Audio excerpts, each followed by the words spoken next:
Ladies and gentlemen, welcome back to another episode of Smoking with JoeThunder podcast. This is your host today, Elvis Freshly. Fresh.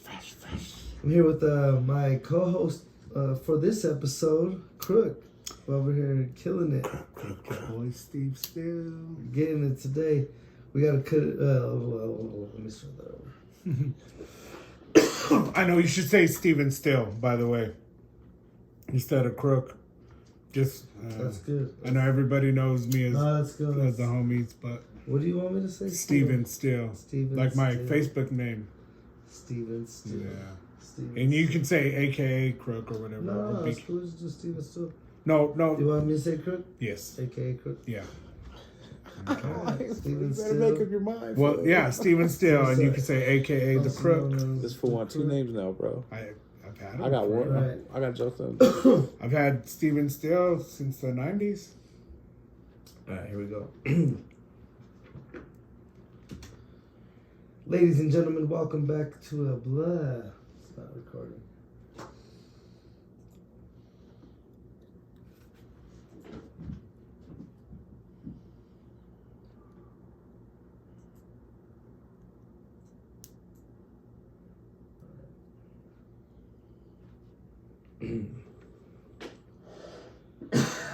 Ladies and gentlemen, welcome back to another episode of Smoking with JoeThunder podcast. This is your host today, Elvis Freshly. Fresh.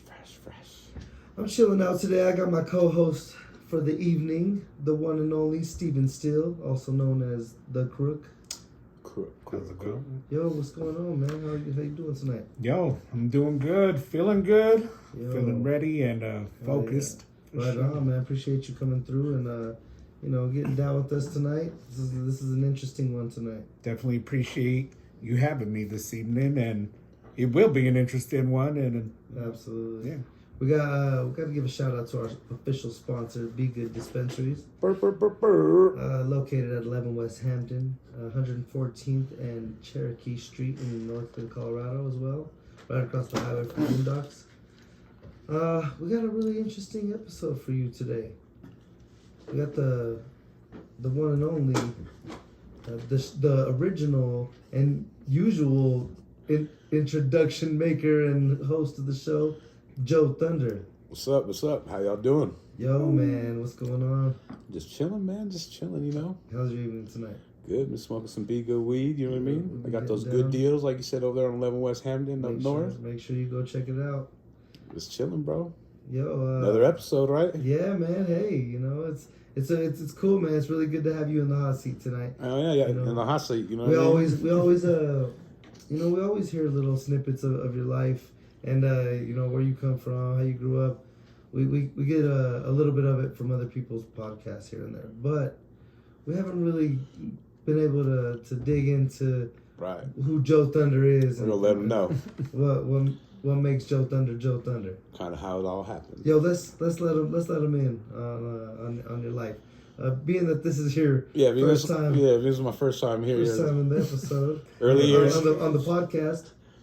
Yo, why don't you let the people know who you are? All right, well, shit. My name is JoeThunder. You know, got a podcast, dope podcast, Smoking with JoeThunder. You know what I mean? Yeah. My homie Elvis Freshly. Yo, You know, shit, man.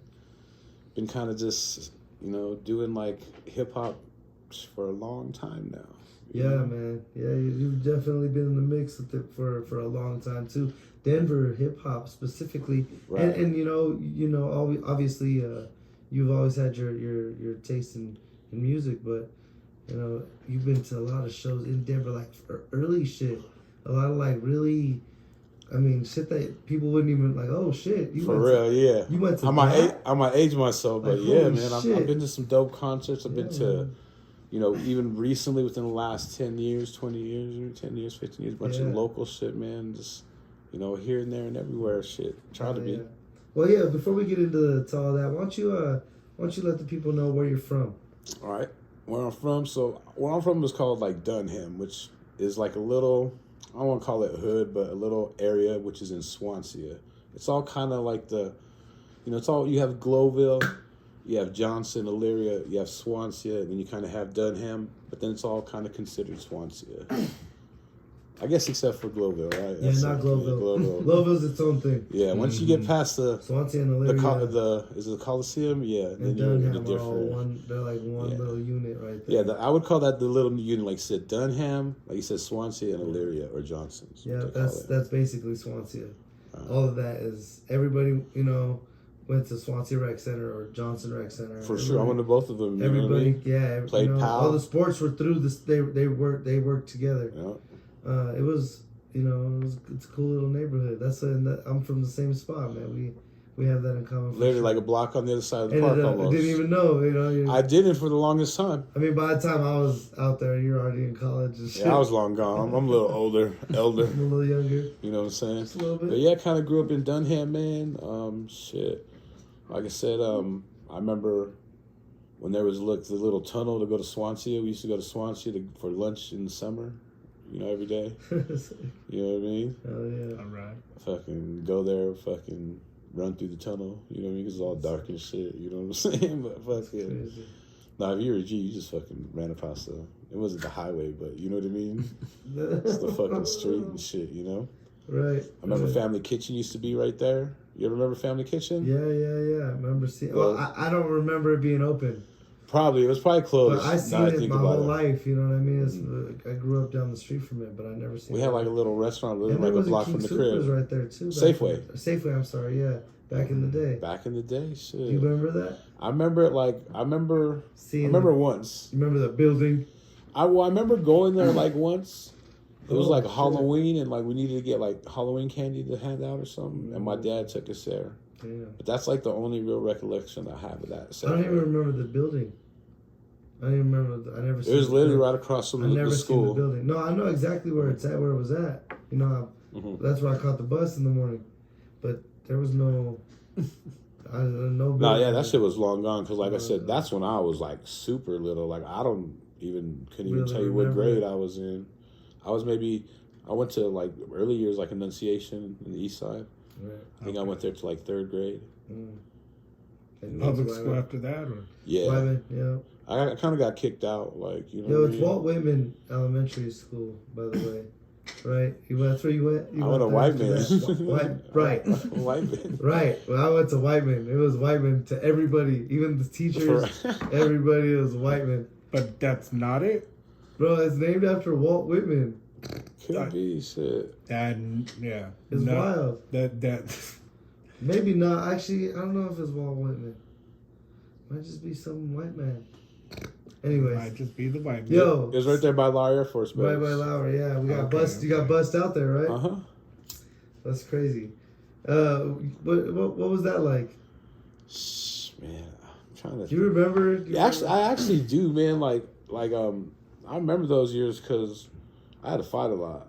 Like there's this big fool, and he literally like a block north of me, like the block before the bridge type shit. And he's a big motherfucker, and he used to like punk fools all the time. And I had to fight him one day. I ain't whoop his ass, but you know what I mean? I got him a couple times, and like he never fuck with me again.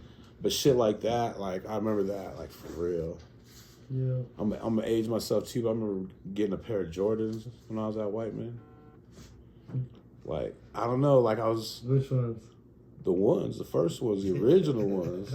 When they came out, Yeah. nice. In like 86 or 87. Yeah, I just had to make that. I knew which ones they were. Original I just had to make that clear. I remember we went to like Westminster Mall or some shit. And I want to say it was around Christmas or some shit. And I went to like Foot Locker. And they literally had every team color you could think of. Like the ones that just come with every team, like every colorway. And I was like, of course I got the black and blues. Okay. You know what I mean? But I remember wearing those like the first day, and like I had this homie named Curtis. He lived on York on 44th. And he was all Jordan, always loved Jordan, everything. And he had a pair. He was the only fool that had a pair of Jordans in the whole school. And then I got a pair. Like I remember fools talking shit, you know what I mean? Like Just being haters, fool. Thinks like, oh, that fool thinks he's all bad and shit. He got some Jordans and shit. I was pimping. Fuck it, you know what I mean? Fuck that fool in his Jordans. You know what I'm saying? No, he was. Yeah, they were. It was Fool, like, for real. Like, yeah. you know, like it was crazy, but fuck it, you know what I mean? But you know, that shit was crazy, man. We were so young back then. Good memories, that for sure, right? Yeah, nothing too bad, man. You know. Yeah. Like one of the things the homie Pod said, and I was thinking about this earlier, is like my generation is kind of like the last generation to really live, to be a teenager. Mm-hmm. Like I didn't have to really deal with any shit. Like maybe a little my senior year, like that's when like 92, 93, that's when like that shit started happening. But like I was gone by then. We didn't have to deal with that shit. It barely started, like the whole Swampton thing. That shit started when I was like maybe a junior or senior in high school. It was just getting started. I remember the fool that started and everything. We would ride bikes, do all the hoods, like we said, from Dunham to Swansea to fucking Elyria down to Glowville. Yeah. And that's what we would do. And that's just how that shit was, you know, barely starting. So I didn't really have to deal with that shit. Not even really fighting. I didn't really get in too many fights in high school or anything like that. Well, that's good. Yeah, I was 93 was the summer of violence. So that was right after. Because, like I said, there were some shit. I do remember some shit my senior year. Like, I remember gangs a little bit. Mm-hmm. Like, TJ was like a Crip school. I went to TJ. His number Crips. And, like, I remember we would have, like, those days, like, where you have finals and shit, or, like, those odd days where you have, like, a half a day off. Mm-hmm. And the Bloods would always come to our school. And I would start banging with the Crips. And they would come into school, too, and shit like that. You know what I mean? And I remember, like, kind of being in a situation, like, my senior year where, like, I had this homie named Narcipa. And he lived on the other side of the tracks in Dunham. And we would always, you know how you, like, you know, get to school, start kind of fucking around, like kind of like boxing, but not boxing, just messing around and some shit, you know? Mm-hmm. And we were doing that shit. And like one of his homies from some other spot, like kind of like intervened on that shit and started tripping on me, you know what I mean? I was telling this fool, like, chill the fuck out, fool, we're homies. You ain't even like that shit, what the fuck you know, what the fuck's your problem type of shit. Anyways, this fool catches me in the parking lot, fucking during lunch, and pulls a strap on me. And I'm like, hey, fuck, fool. I told you we're homies. Yeah. Like, he lives a couple blocks away. Why you tripping? And he kind of talked some shit and just kind of put it away. But this fool had me, bro. I went to go meet, like, my homies for lunch. And for some reason, my homies didn't show up. My homie that does the cards. And he was, like, in the corner of the parking lot at TJ. And this fool just rolled up on me. And, like, he could have got me easily, bro. It's crazy because 2 weeks later, he dropped his pistol in class in some other class. I wasn't in his class, but he was younger. But he dropped it in class, and they got him, bro. It was a wrap. Damn. Damn. So that was the craziest thing you had to deal with. That I had to deal with or seen, because I seen some crazy ass shit. I seen some shit go down at Pepsi, bro, where motherfuckers, these gangster Vato motherfuckers, they'd always post up on the corner, and these motherfuckers put out fucking sawdust from their dickies, fools, and started letting loose. Like, I seen some crazy shit like that. Like Boys in the Hood on Crenshaw. Motherfuckers started running and shit. I've been at the clubs downtown where motherfuckers got killed. Damn. You know what I mean? And like, that shit was even crazier because it was at like the train station. I don't know what that club used to be called. A Union Station? Yeah, but it's like one way in, one way out. Like, you can't really get out. And this motherfucker started letting off, and he killed this motherfucker. Motherfucker, it was straight up. Fools was running wild, and like, I don't know how the fuck, but my homie like pulled up all crazy in the fucking avenue. I jumped in the back, and he started popping the fucking curves and everything, but it went down, bro. And after that night, they cut that shit. Damn. I seen a little bit of wild shit there with the Nuggets.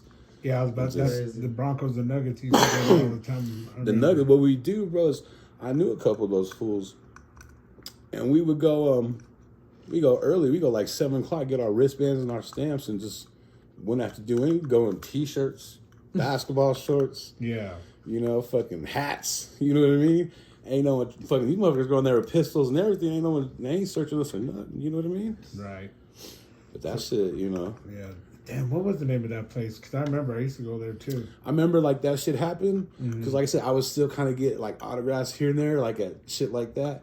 And they had a Missy concert like the next weekend, and that was like the last. But that shit was like locked down, no in the parking lot. I remember even I had jumped out like out of park, and she came out, and I jumped out real quick and got my shit signed, but it was like get the fuck out of here type shit. You know what I mean? Yeah, I don't miss none of that shit, bro.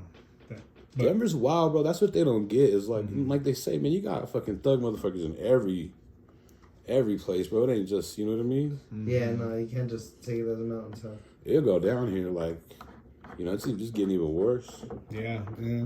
But yeah, so man, we we getting into your life a little bit. Why don't you tell them about your introductions to hip hop and kind of where you started your passion for it? Hell yeah, man. When I was young, like, my parents were always into music, and they kind of instilled that shit into us. And we used to go to Curtis Park Community Center during the summer.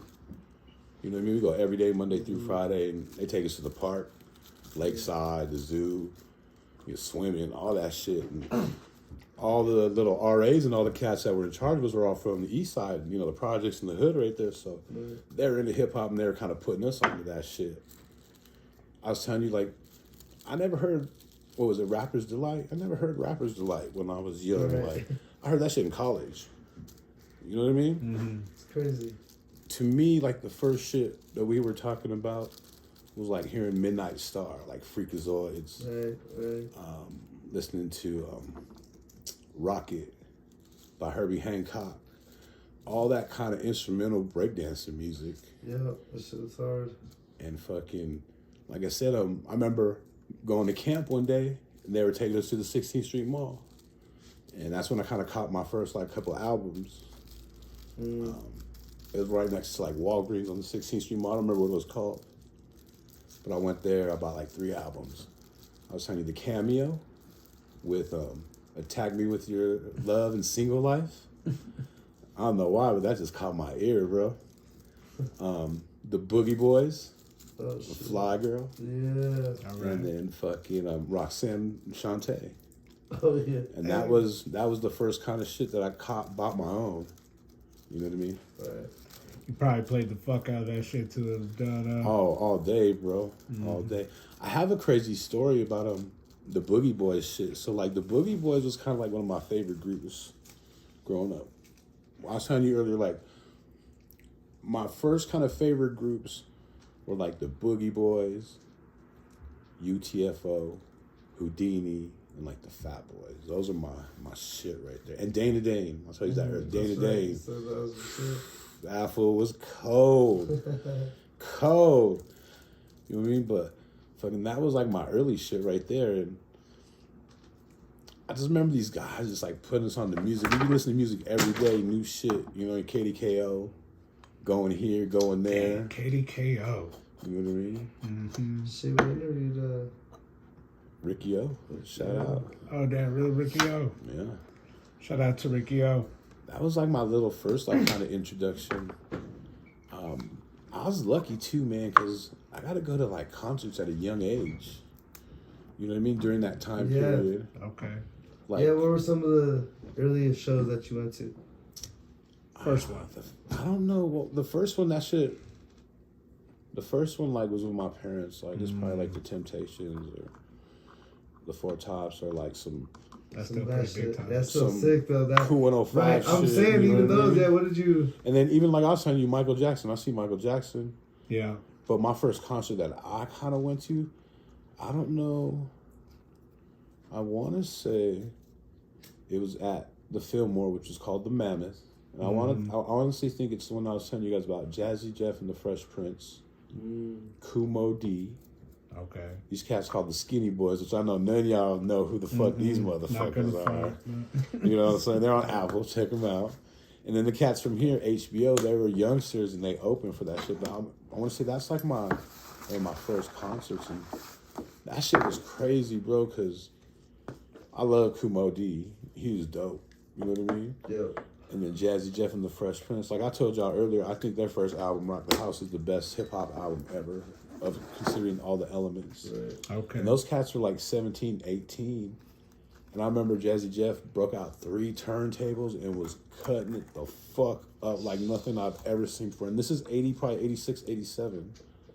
Like killing it. And then I remember Ready Rock C. I'm standing to him like the whole time. Well, he's at kind of like the bar drinking water or soda, whatever, and he gets on stage. You know what I mean? He does this whole little fucking song that he has, which is fucking crazy. You know what I mean? But I want to say that was like my first concert, one of my first ones. Okay. That, and then, like I said, around that same time, I remember seeing, it was Dana Dane, All right. the Fat Boys, UTFO and Salt Pepper. I remember Mixmaster Ice from fucking UTFO came out in a ninja, Black Ninja, fucking, he was cutting it up all fucking sick, bro. It was tight, bro. It was fucking That's crazy. fucking sick. These fools, like, this shit was funny. These fools all came out and, you know, R.I.P., you know, Kango Kid and all those cats, but it was funny. They're talking shit because they were all, Kango Kid and all them were all about the ladies. And they said some shit, bro. They brought these trash bags out on fucking stage. And they was talking shit to the chicks and stuff. And then they opened the trash bags and, like, got them full of air and shit. And, like, now we got, like, Jimmy, you know, it wasn't Jimmy hats, but now we got some rubbers on. We want to come and fuck. You know, there's some fucking reference of fucking the bitches and shit. It was hilarious. You know what I mean? It was funny as fuck. That's funny. I was young. I was, like I said, 5th, 6th grade. The Beastie Boys. License to Ill. Okay. I told y'all I came home smelling like beer and a beer can. My mom was like, what the fuck? And I'm like, Mom, they're throwing out 1 million beers. They're pouring beer on everyone. It's a souvenir. You know, I ain't drunk. You know what I mean? I'm gonna go to sleep. Exactly. Oh, lit. Okay. I was telling you, Run DMC and Bobby Brown That's dope. at the, it was across from the convention center. We used to call it Denver Auditorium. I had seen wrestling there back in the day. Hulk Hogan. Where at? And Where was it at? So you had the convention center, it was literally right across from it. It's called the Denver Auditorium. I'm gonna tell you some shit. I remember the the first auditorium. first wrestling I ever seen there was this cat Tito Santana Oh, damn. and the Iron Sheik motherfucker, and they had a beef, bro. This was like some shit. shit back, and there's this fool called the Claw, and like I was young though. This is when I was super young. My neighbors took me. But it was wild, bro. Like Tito Santana, if you don't know, back in the day, he's the fucking man. And Iron Sheik was like the villain, like the Joker, bro. And that was the type of shit, wrestling shit I ever kind of seen. That's dope, to be honest with you, bro. That's big time. You know, I remember going to McNichols and watching the fucking Andre the Giant versus the Hulk, the Silver Dome, whatever WrestleMania that shit is. Going to, McNichols and watching that shit. Damn. That's I dope. told you I seen NWA at McNichols. Yeah. You know, walked through like 4 metal detectors getting that bitch. Got shot at afterward. You know what I mean? And they're mad about the metal detectors outside. Outside, different story. Because you remember, like, I don't know if you remember McNichols, but like, I used to work there. we parked on fucking Feds. So Damn, walk we up used that to big do ass, that shit. walked up that big ass hill like blocks, not like in the parking lot. You know what I mean? Like, there's a little miss. So, and you got a bunch of rowdy motherfuckers there. You know, that's when NWA was. Yeah. That's the first time I ever heard a DOC at that concert. I didn't know who he was. Oh, And shit. my homie was like, this fool came out like a week or two ago. Like, this fool's dope as fuck. And this fool, because I guess the rumor was that Too Short got shot. So he didn't make the Denver show.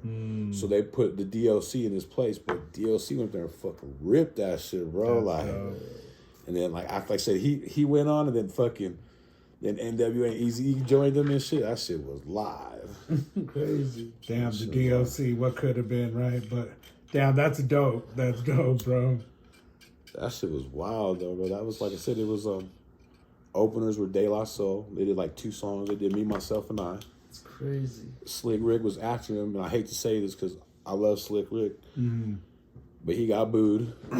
Damn, you got booed? Yeah, they weren't feeling him. Damn, that sucks. I seen Slick and he killed it. But go ahead. No, I'm talking, this is in 89, Yeah, bro. back in the Everyone day. went there to see NWA, fool. They were ready. Everyone there went to see NWA, Eazy-E, and LL, the headliner. Ain't no one, you know what I mean? I'm not keeping it real, bro. Like, you know that time when NWA came out? Motherfucker, We ain't trying to see De La Soul or Slick Rick. Probably not even LL, keeping it real. Right. We're trying to see NWA and Too Short. Those are the ones like, you know what I mean? Well, Denver's a West Coast city.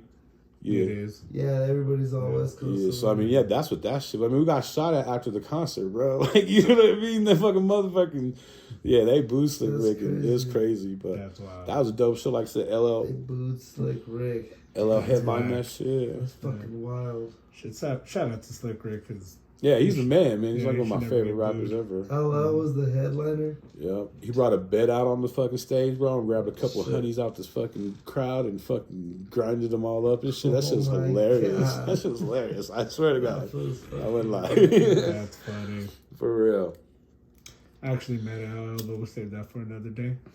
Hell yeah. And then what? And then what were you? What was Shit, high school was next. Yeah. I played football a couple years, you know what I mean? After I didn't play my senior year. But shit, like I'm trying to think. I remember like I seen Cop and Ghetto Boys, Yeah. a bunch of bass shit. My homie Tony, who he kind of has a lot to do with me getting into the Denver shit. But I remember him putting me on the Cypress Hill for the first time, him bringing me the tape, like, you gotta listen to this homie. You gotta peep this shit out of these Mexican cats. I think they're from New York. That shit was hard. Just Kill a Man. Hell yeah. That's when it start kind of, you know what I mean? Yeah. Go in a different direction. Yeah. But what else came out? Like House of Pain, Funk Dubious, some of all that shit. I'm trying to think. DJ Quick. I remember that shit was in high school. Right. Yeah. When they talk about the podcast about him coming to Denver and all that fucking, just like Compton. Compton, Right. yeah. I was probably I was a senior. I remember that shit when that happened. Like, he got Yeah. arrested the next day. I didn't go or anything, but I mean, I remember that shit. So like, think of that too. We were listening to DJ Quick, AMG, Second to None. Yeah, their clique was dope. Yeah, their shit was tight. High C. I see, yeah. Oh fuck, Lighter Shade of Brown. Damn. What? Yeah. Yeah, Yeah, Proper Dose. People don't know. I was bumping Proper Dose the other day, bro. Damn, Proper Dose was, they were kind of underground. I remember getting their single initially. Feels behind that, bro. That's my shit. You know what I mean? Hell yeah. Trying to think of even some more, man. I think Naughty by Nature was kind of maybe coming out. Yeah, early 90s. Yeah. Damn. Then I was talking about like a little bit earlier was the bootlegs at the flea market, Too Short, Candyman, Tone Loc, shit like that. But I was young, I was a little kid catching the bus home. Do you remember when they did the B-boy jam down at the DCPA? I don't, bro. You didn't go to that? I don't know how the fuck I missed that shit. That was like the biggest Yeah, thing. exactly. in What year was it? Fuck. 90 something. I might not have been here. Oh no, maybe it was 80 something. I thought it was earlier. I It's just, like 80 I something. don't remember that shit. Yeah, it was like 87, 86. Let me see. I'm gonna look it up. Yeah. Well, yeah. I don't know how I missed that shit for real. I kind of think about that shit because I was definitely here like a kid. Like, I don't know. Yeah, it was back in the day. I want to say besides like the music, we would go to like the club as kids. You know what I mean? Right. Like what generations, like the teen clubs and shit. Yeah, but it was called like one was after the Gold Rush. I remember that. On Sixth Sixth. and Sheridan, right? Yeah. That was high school. Hollywood Legends even used to do Damn. that. There used to be this place where we used to go to like up in Westminster. It's like it used to be like a religious place that sells shit like that, but it used to be called Club LA. Mm-hmm. But we had like a couple spots where we drink 40s in the van. Be all fucking tore up in there and shit, you know what I mean? But that's what I'm even talking about that. When we did all that shit, bro, there weren't like no fights or anything. There were no fights, there weren't no shootings. There wasn't really none of that shit. Like, Well, You know, do you think it might be safe to say that the gangster rap wasn't as a prevalent influence at that time? it was getting there, because you even seen that shit in the hood, you know what I mean? But it wasn't what it became at that I missed point. that shit. I left, like I said, I left in 92. Mm-hmm. So it was kind of getting there, because I mean, like I was telling you earlier, like I went to TJ, and it was mostly all Crips. Okay. Like it was all Crips. Yeah. You know what I mean? I think there might have been one blood, but I don't know why, but he got a pass. Like it was weird, and he would wear blue too. Sometimes it's kind of weird. So everybody was getting buzzed from the east side. Yeah, but the Bloods would come in and they would kind of like try to take over the school and shit. And like we weren't having it type shit. All the fools at our crib, and it's crazy. I used to have this homie, Kareem. Man, he lived like on 44th and Adams, and there used to be a couple cats I used to hang out with. There was the homie Kareem, this cat Nima. Played basketball, and this homie Pat Greer is like he went to South, played football. They're older than me. I was hung out with older cats, you know what I mean? Yeah. And it was crazy because like this is years after we kind of hung up because he got into gang banging and he became a Blood. And he was going to Washington, George Washington, because like we were talking about earlier, our shit changed.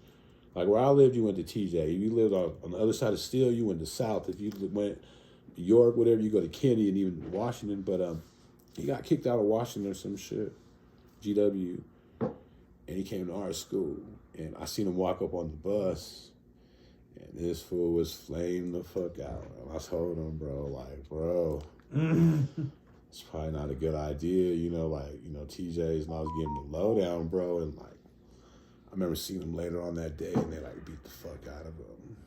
Damn. And then he went the next day, and they kind of beat the fuck out of him again, man. I felt bad for him. But there's nothing that could be done, bro. Like, you know what I mean? And he ended up getting smoked, man, like years later, probably like 5 years later in the Dahlia. Damn. These motherfuckers put a 12 gauge on him and shot him in the back at the liquor store. Damn. You know what I mean? But R.I.P. But yeah, man, like shit. High school is crazy. It started catching, like I said, on at the tail end. Yeah. But it wasn't really, maybe somebody might have had a gun. Mm-hmm. Not like now where everyone got guns with extendos with switches. And no one was shooting now. Yeah, it wasn't no shit like that. People weren't stabbing people. Like the only time I remember even really fighting in high school is like we'd go fight Cherry Creek. Mm. We didn't like them, they didn't like us, and you know what I mean? That's Like really... we'd go to their fucking Taco Bell or Did they know how to fight? Their Taco Bell. their Taco Bell or Dairy Queen. And nah, I mean they were like, that's the thing that about TJ is like they knew how to fight, bro, because they're just bigger, and you know what I mean. Like that's the thing about TJ why I was always good at football, because we had everyone from the hood that was fast and everyone that fucking boom boom. Then we had all the white boys from the fucking right there that were fucking big and raw, like ready to fuck. You know what I mean? Like it's kind of like we were talking earlier. Every city got thug motherfuckers. Mm-hmm. You know what I mean? There was some big ass motherfuckers. I remember this fool. He was like a senior. His name was Tyler Sweatbird, fool, and this fool looked like Boz, and he be hitting motherfuckers like Boz, and you know what I mean? He was just a fucking somebody you don't want to fuck with. You know what I mean? And all our like varsity team were like big motherfuckers. You know what I mean? Okay. Yeah. So I mean, that's why we were so good at football. Nice. That's crazy. So high school, and what would you say the biggest influence was for you as far as your music in high school? What was my influences? Like I said, just like the bass shit, like shit switched. Okay. You know what I mean? Like I said, we started out with the old school.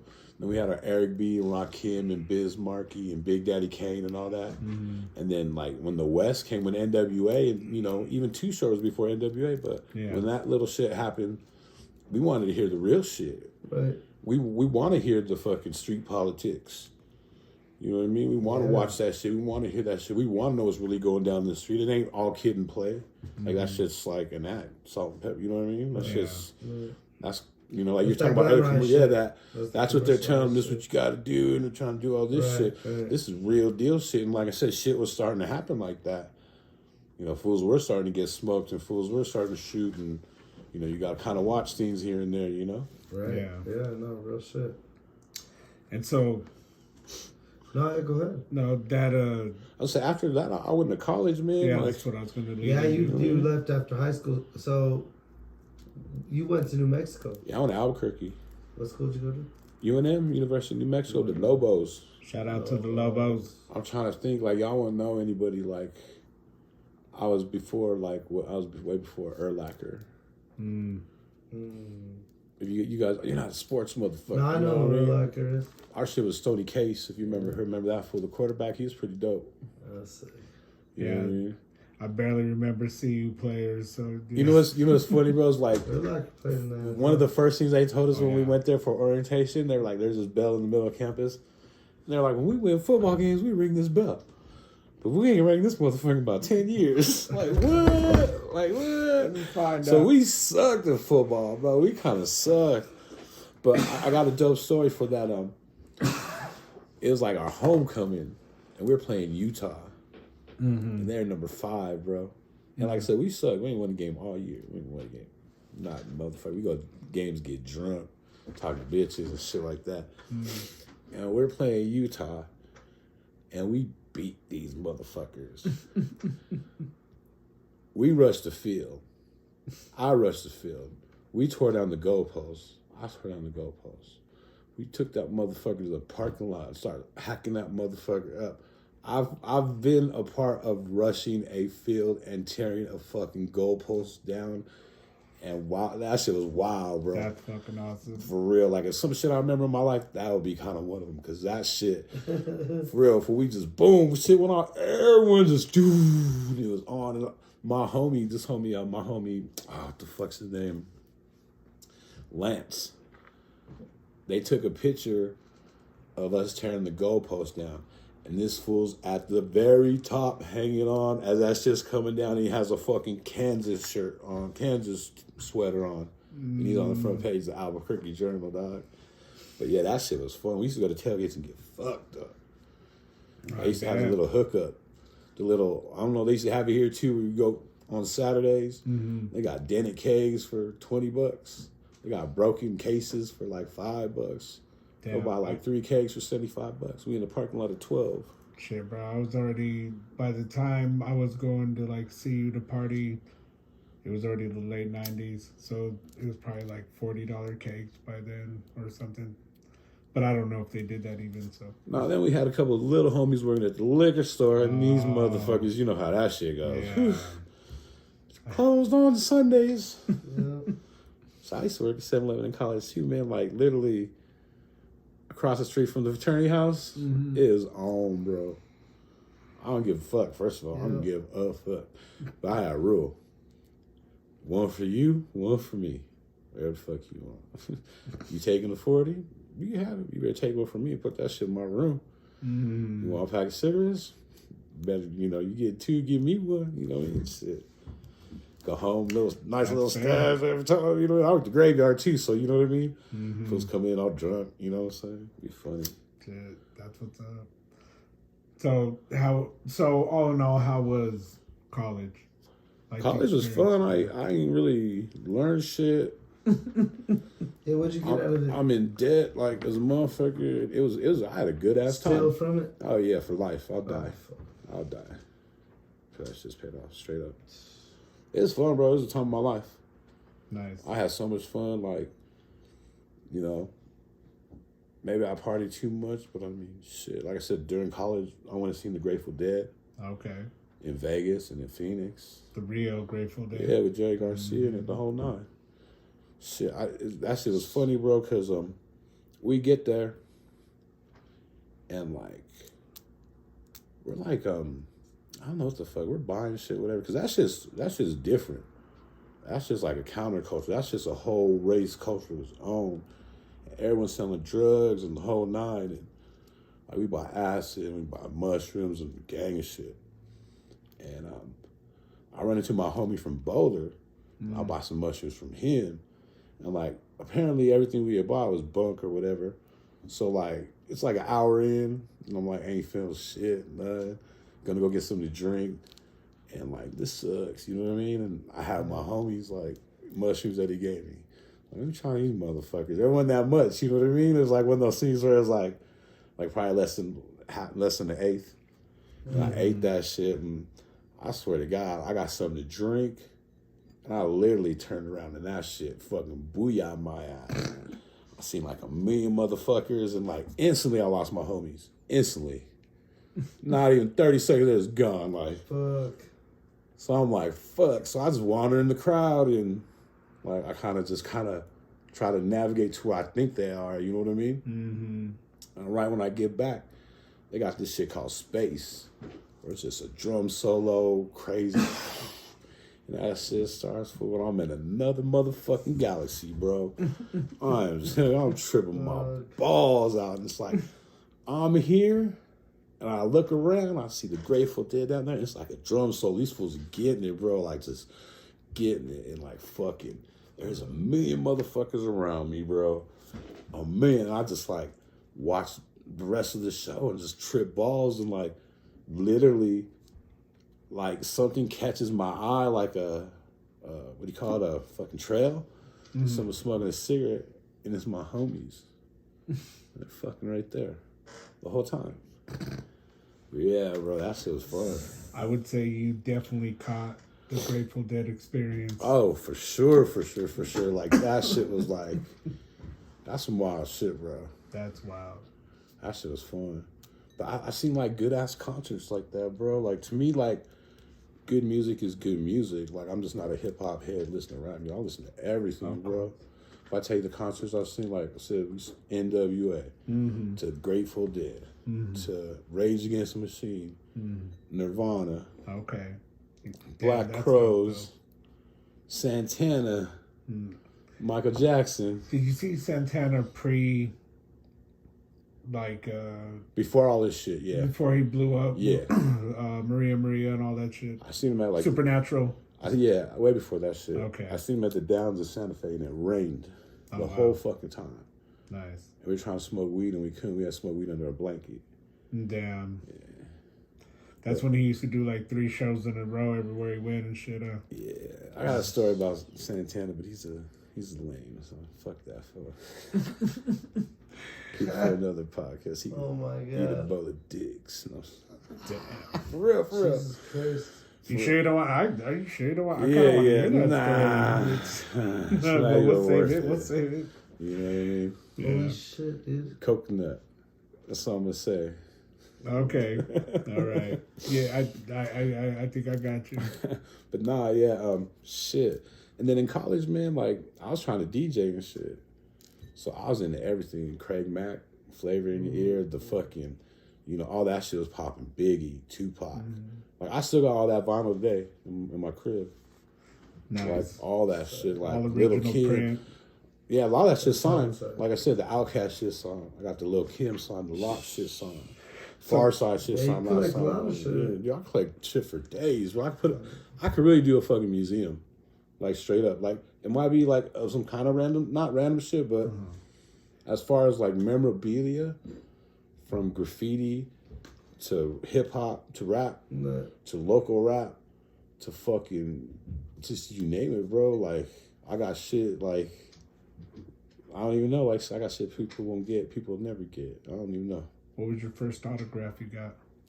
My first autograph had to be the Broncos. I couldn't tell you who. No. But I could tell you. I could tell you the people that were on the team. Though it was definitely on some. It was in '89. Okay. So Steve Atwater, Bobby Humphrey, dope. Sammy Winder, Gerald Wilhite, Elway, Vance Johnson, Natil, Mark Jackson, Mecklenburg, Rulon Jones, Mike Harden, Tyrone Braxton. Who was the other? Dennis Smith. Ooh, that's one of my favorite. Dennis Smith is one of my favorite. When I started getting into autographs and shit and all that was like really in '89.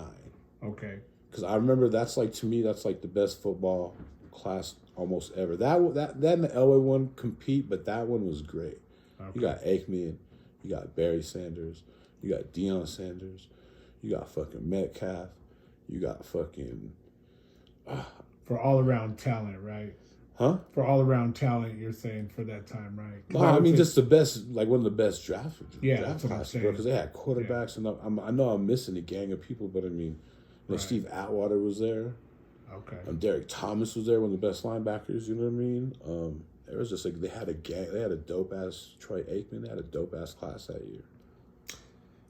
So... But it was all that shit, like the Broncos shit. And then what was the first solo? Like, was it an artist or was it just like you've seen just one like, John Elway or, whatever it was. Okay, better question. Who was the first musician you got an autograph from? First musician? That's hard, bro. I would have to say it had to be rap, some kind of rap music. Okay. I would say, like, if I could think of like who it might be, it'd probably be like Snoop. I got Snoop a bunch of times, like Snoop Dazz, those fools. They'd probably be one Back of the, then too, like early Snoop. Yeah. So like when it was tough to get those kind of autographs and stuff. It really wasn't, man. Like we kind of had that shit down. Like we had a couple cats that we ran with, Just and knew where to we be just and we shit. kind of figured it out. Like Okay. Like one of the things I was thinking of, one of the fools I got kind of lucky on this shit is because we used to like I said, we used to get autographs and we used to try to figure out shit, and 50 Cent came. Okay. And this is 50 Cent when 50 Cent is fucking 50 Cent. And if you've been watching any of the interviews with Tony Yale, huh? Nah, bro, like when 50 Cent popped, like when he was heavy. Oh, okay. And if you've been listening to anything like with Tony Yale, he talks about like how the way they moved. And like literally like that shit was kind of like that. I got lucky like the whole way I kind of got them and everything. It was literally like I heard they were going to be here and some shit happened. They got in an accident. So they're delayed for like 8 hours and I'm waiting and like I'm like, fuck this shit. It's like late as fuck. It's like probably 3:30 in the morning. I'm like, man, fuck this shit. I'm just gonna go home. So I get on like, is it Broadway? And I start going toward Colfax. And out of nowhere, a motherfucking big ass bus with 50 Cent G in it starts coming. There's another bus. And I'm like, oh shit. I'm like, and I see where they're like, these motherfuckers going to Brown Palace. So fucking. I remember this bitch was trying to give me a ticket. This meter lady, like fucking 3 in the morning, you know what I mean? And I'm looking all crazy because I'm this motherfucker, on this big ass dude, only one out there at 3 in the morning. You know what I mean? Even the fools were like, fuck you. Like, oh, bro, I'm getting autographs, bro. Like 50 Cent's fucking tight. You know what I mean? And like, I remember it was like fucking P and like some other fucking goons and like MOP was there and Mobb Deep was there and like, it was crazy because, like I said, they had gotten in an accident like Kansas City or some shit. So they were literally like 8 hours delayed and some shit. So I literally caught them like I had homies and we tried to go the next day and you couldn't even get like anywhere close to that shit. You had to be like across the street. They had security, some wild ass shit. But one by one, fucking 50 was the last one. He fucking signed my shit. Yale signed my shit. Damn. Fucking Young Buck signed my shit. Lloyd Banks signed my shit. Like, you know what I mean? Everyone fucking signed my shit. It was crazy, bro. But yeah, that was wild. Like, it was crazy. Like, and that shit like that would happen on autographs. You see some shit like that, like, and then fuck. You know what I mean? It was wild. Damn, that's dope. So I've always been kind of shit like that. Not anymore. Like, way. I ain't done that shit. Actually, I'm lying. I gotta confess. Yeah. My homie talked me into it when we did the Mr. Criminal podcast. So we do the Mr. Criminal podcast, and this is dope. Cold. And my homies hit me up because it's Dallas and it's fucking Luca. And he's like, bro, I'm down here. These motherfuckers ain't left yet. I got an extra picture for you. Come on, bro. So I'm like, now I'm all high as fuck. So I'm like, going down Broadway. And I was like, then he was like, it's not even a regular game. It's a 7 o'clock game. So I'm like, all right, cool. So I fucking rolled down there and parked, bro. And I was there like fucking 20, 30 minutes. And it was wild because there was like 100 people there, bro. There was at least 100 people there. But this is what's even more crazy. Out of 100 motherfuckers, there are 2 kids. Only 2 kids. Wow. Straight the fuck up. And hey, I'm an old man too, getting autographs. I mean, I'm a fan though. Like, it was, you know what I mean? But yeah, shit was looking, and the kids are my homie's kids, so I'm with my homie. You know what I mean? Yeah. So shit's just, it's autographs can be a chess game. Right. Any little thing can fuck you up. You know, any little fucking, they move the car, you know what I mean? Anything can kind of fuck you up. So shit's kind of changing and shit ain't looking good. It really ain't, you know what I mean? And like I said, there's a gang of motherfuckers there too. There got at least be 100, man. And fucking, the kids are right here, my homies are right here. And I'm sitting like right next to the kids because my foot's fucked up. You know what I mean? So I'm kind of sitting there. And fucking Luca comes out. And he comes over. He sees the kids. The kids, look. He's coming over for the kids. You know what I mean? So the gentleman I am is I let the kids go first because they're right there. But I got my shit in there right after the kid, bro. I'm a professional sometimes. You know what I mean? I got my shit in. He saw my shit. I fucking dipped the fuck out. People going fucking buck ass wild, bro. Buck ass wild. Fools start tripping, acting dumb. This fool's like, I ain't signing no more.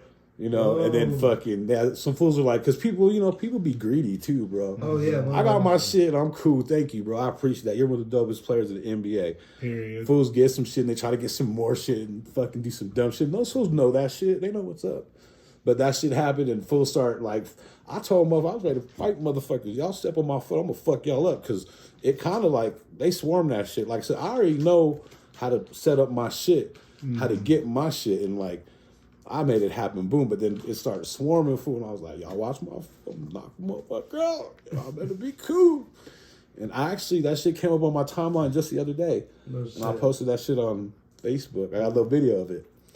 But that's cool. What's cool is like cats nowadays from the NBA, superstars, they actually sign autographs. Yeah. No, Go to the stadium, you get them, you know what I mean? Mm-hmm. Like fucking Luka, that fool's dope. He signs. Ja signs. Zion signs. Steph signs. Like, and they're fucking dope. The biggest time dudes on the planet right they're now. dope motherfuckers, yeah. Yeah. That's dope. Shout out to all them. Damn, that's dope though. Okay, so let's go back a little bit. Go for it. What's up? So college was dope. College was cool. You still road trip, spring break. That shit's fun, bro. There we go. Yeah. Okay. For real. After college, what was going on then? Shit, I just moved back to, I don't even know, I just moved back to Denver, bro, and I just got a job, I want to say. You know? For a minute. Do you remember the first job you got back, when you got back or whatnot? Shit, I don't know, bro. I want to say it's like some AT&T shit or some broadband shit. It was always customer service type shit. Mm-hmm. You know what I mean? I do. Yeah, that's kind of shit I'm on. Yeah, no. I worked there. I worked for broadband, AT&T, Comcast a couple times. Shit, you know what I mean? Like, because they're always getting bought out, and then I was laying off. You know what I mean? But that's like I was telling you earlier. Like my first introduction to Colorado hip hop was through Deuce Mob. Back when I was like 6th grade, like I said, we saw. R.I.P. DJ Fame. Yeah, when the Cinco de Mayo. Yeah. You don't see those fools open up for Light Shade Brown. Right. And then my second introduction is I knew these two guys. I won't say who I knew them to, but you know, I met these cats. And one of them was the homie Dez, R.I.P. Mm-hmm. And Dez, like back then, he was working at AT&T too. And he was doing it, bro. Like they had money. They had that money that you need to pop. Right. Like that's one thing that fools don't really understand nowadays. Like you really need money. And if you have the money, you can make that shit happen. Mm-hmm. I can make not anyone to start, but you have half the talent. Right. And you give me $5 million, be next to Drake soon. You know what I mean? And those fools had that money. Mm-hmm. They have fools, you know what I mean? You rent out the Ogden for your release party. But, you know, those fools did music and they were really doing it. Him and this homie Greg T. Greg T's the only one I knew back in the day that had like the big board, and was recording. The whole garage was a studio. But I knew those cats through people. And like I said, I knew they did music and I knew they were dope. And I checked their shit out. But you know what I mean? It wasn't until way later till I kind of got introduced to really like Colorado. There's a couple things that kind of led up to it. The first thing was going to the Slick Rick show, Cervantes. Mm. And The Fly opened up, which is Jedi. Twain and Selector Sam. You motherfuckers killed it, bro. Like, they fucking killed it. I'm like, who are these motherfuckers? Like, who are these? This fool's white. Looking all, you know, like no cap Jedi, but looking all weird. Like, you know what I mean? He's killing it. Killing it. The fuck? It's dope, yeah. And then after them comes on Break Mechanics. And I'm like, these motherfuckers are fucking killing it too. Pause. Like, it was killing. They had it cracking, bro. And I was just like, after that concert, I was like, damn, like, there's a couple cats here that be fucking that are dope as fuck. Like, and kind of marinated on that for a while, you know what I mean? Right. And the way I really, really, really kind of got introduced to everything and started getting shit cracking is I lived on 13th and Emerson, block away from the Fillmore, block away from the Ogden. You know about the Ogden House, half a block from the Ogden House, block away from 7-Eleven. And I was living there just working. Probably broadband again, some shit like that, you know what I mean? Right. Making that $15 an hour back then, that was good shit. That's good money then. Yeah, for real, it was. For real. And I was just walking to 7-Eleven one day, and I ran into that cat Tony I was telling you about that I knew in high school. We graduated together. The one that handed me the Cypress Hill tape. Right. Okay. And I've seen him at 7-Eleven. Like, damn, what's up, homie? I ain't seen you in a grip, bro. 10 years probably, you know? Because this was, like I said, right when the All-Star game. When this shit was going down, it was right when the All-Star game here came the NBA. Right. And he had these All-Star mixtapes. And I remember those. you know what I mean? And there was like some shit like we just started chopping it up, bro. And he's like, I got these mixtapes, homie, check this shit out. You know what I mean? And I was like, you live around here? He's like, yeah, I live 2 blocks that way. I was like, shit, I live a block that way.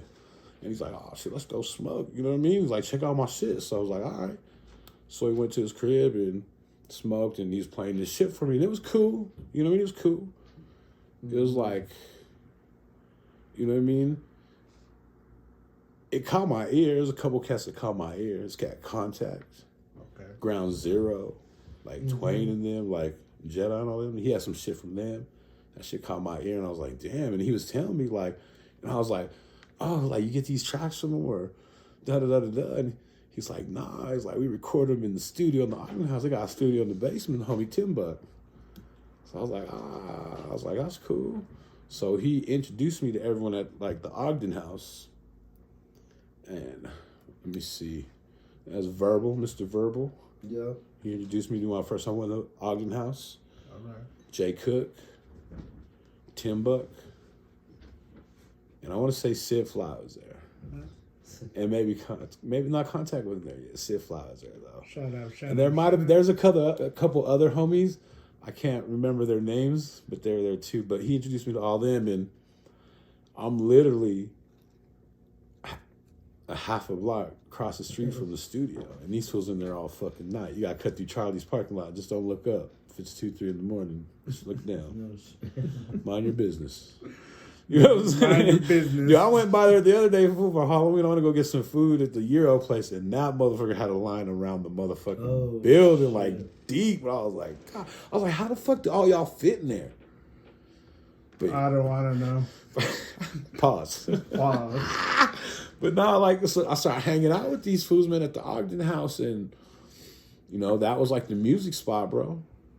And people started coming around. Ground Zero, like Dio, and you know what I mean. This fool Contact, and these cats called G7. You know what I mean. I was kind of in the studio, and like,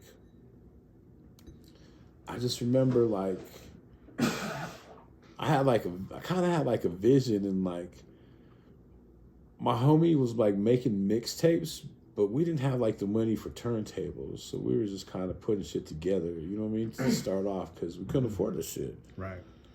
And he had a couple of them out, like saying, he was like, "You want to do a couple? You want to do one?" And I was like, "Yeah, I'll do one." And like my shit right there that's when right then is when all the South Star shit, all the Texas shit, to be specific, started coming out. All the Texas, and for some reason, like, I had the plug on all that music. I had all the music ain't no one heard of, you know what I mean? So I was like, yeah, I could put some shit together and whatever, you know what I mean? And right. I don't even know what the fuck. I mean, I still have a copy, but I don't, you know what I mean? If I put any local stuff, or I don't think I did on that first one. It was just like some, like just Texas shit. It was all Texas underground shit, you know what I mean? And like that shit went kind of cool. And then I was like I said, I was just hanging out the studio and kind of soaking up game from these fools and like being intrigued, man. And I was like, well, my homie could do a mixtape like that, or even whatever tape whatever the fuck you call it. I'm like, let me try to do some shit like that. Because I already had, like I said, I've always had the ear for music. Always had the good exclusive music, the B-sides, ain't no, you know what I mean? All that shit, I could pull out gems on you all fucking day. All right. I mean, so I could put a playlist together. So then it was like, well, I'm hearing some of these cats. You know, some of these cats are tight. You know, and I literally, like, reached out to say maybe like 7 to 10 people and asked them if they'd do a track for me. I told them, like, hey, I want to do, like, this tape, this CD. I'm going to put, like, 10 bangers on there, you know, and I want 10 tracks from, like, different people, and I'm going to put that shit on there. Who'd you ask? Shit, I asked a bunch of people. Not a bunch of people, but I'll tell you who I got tracks back from.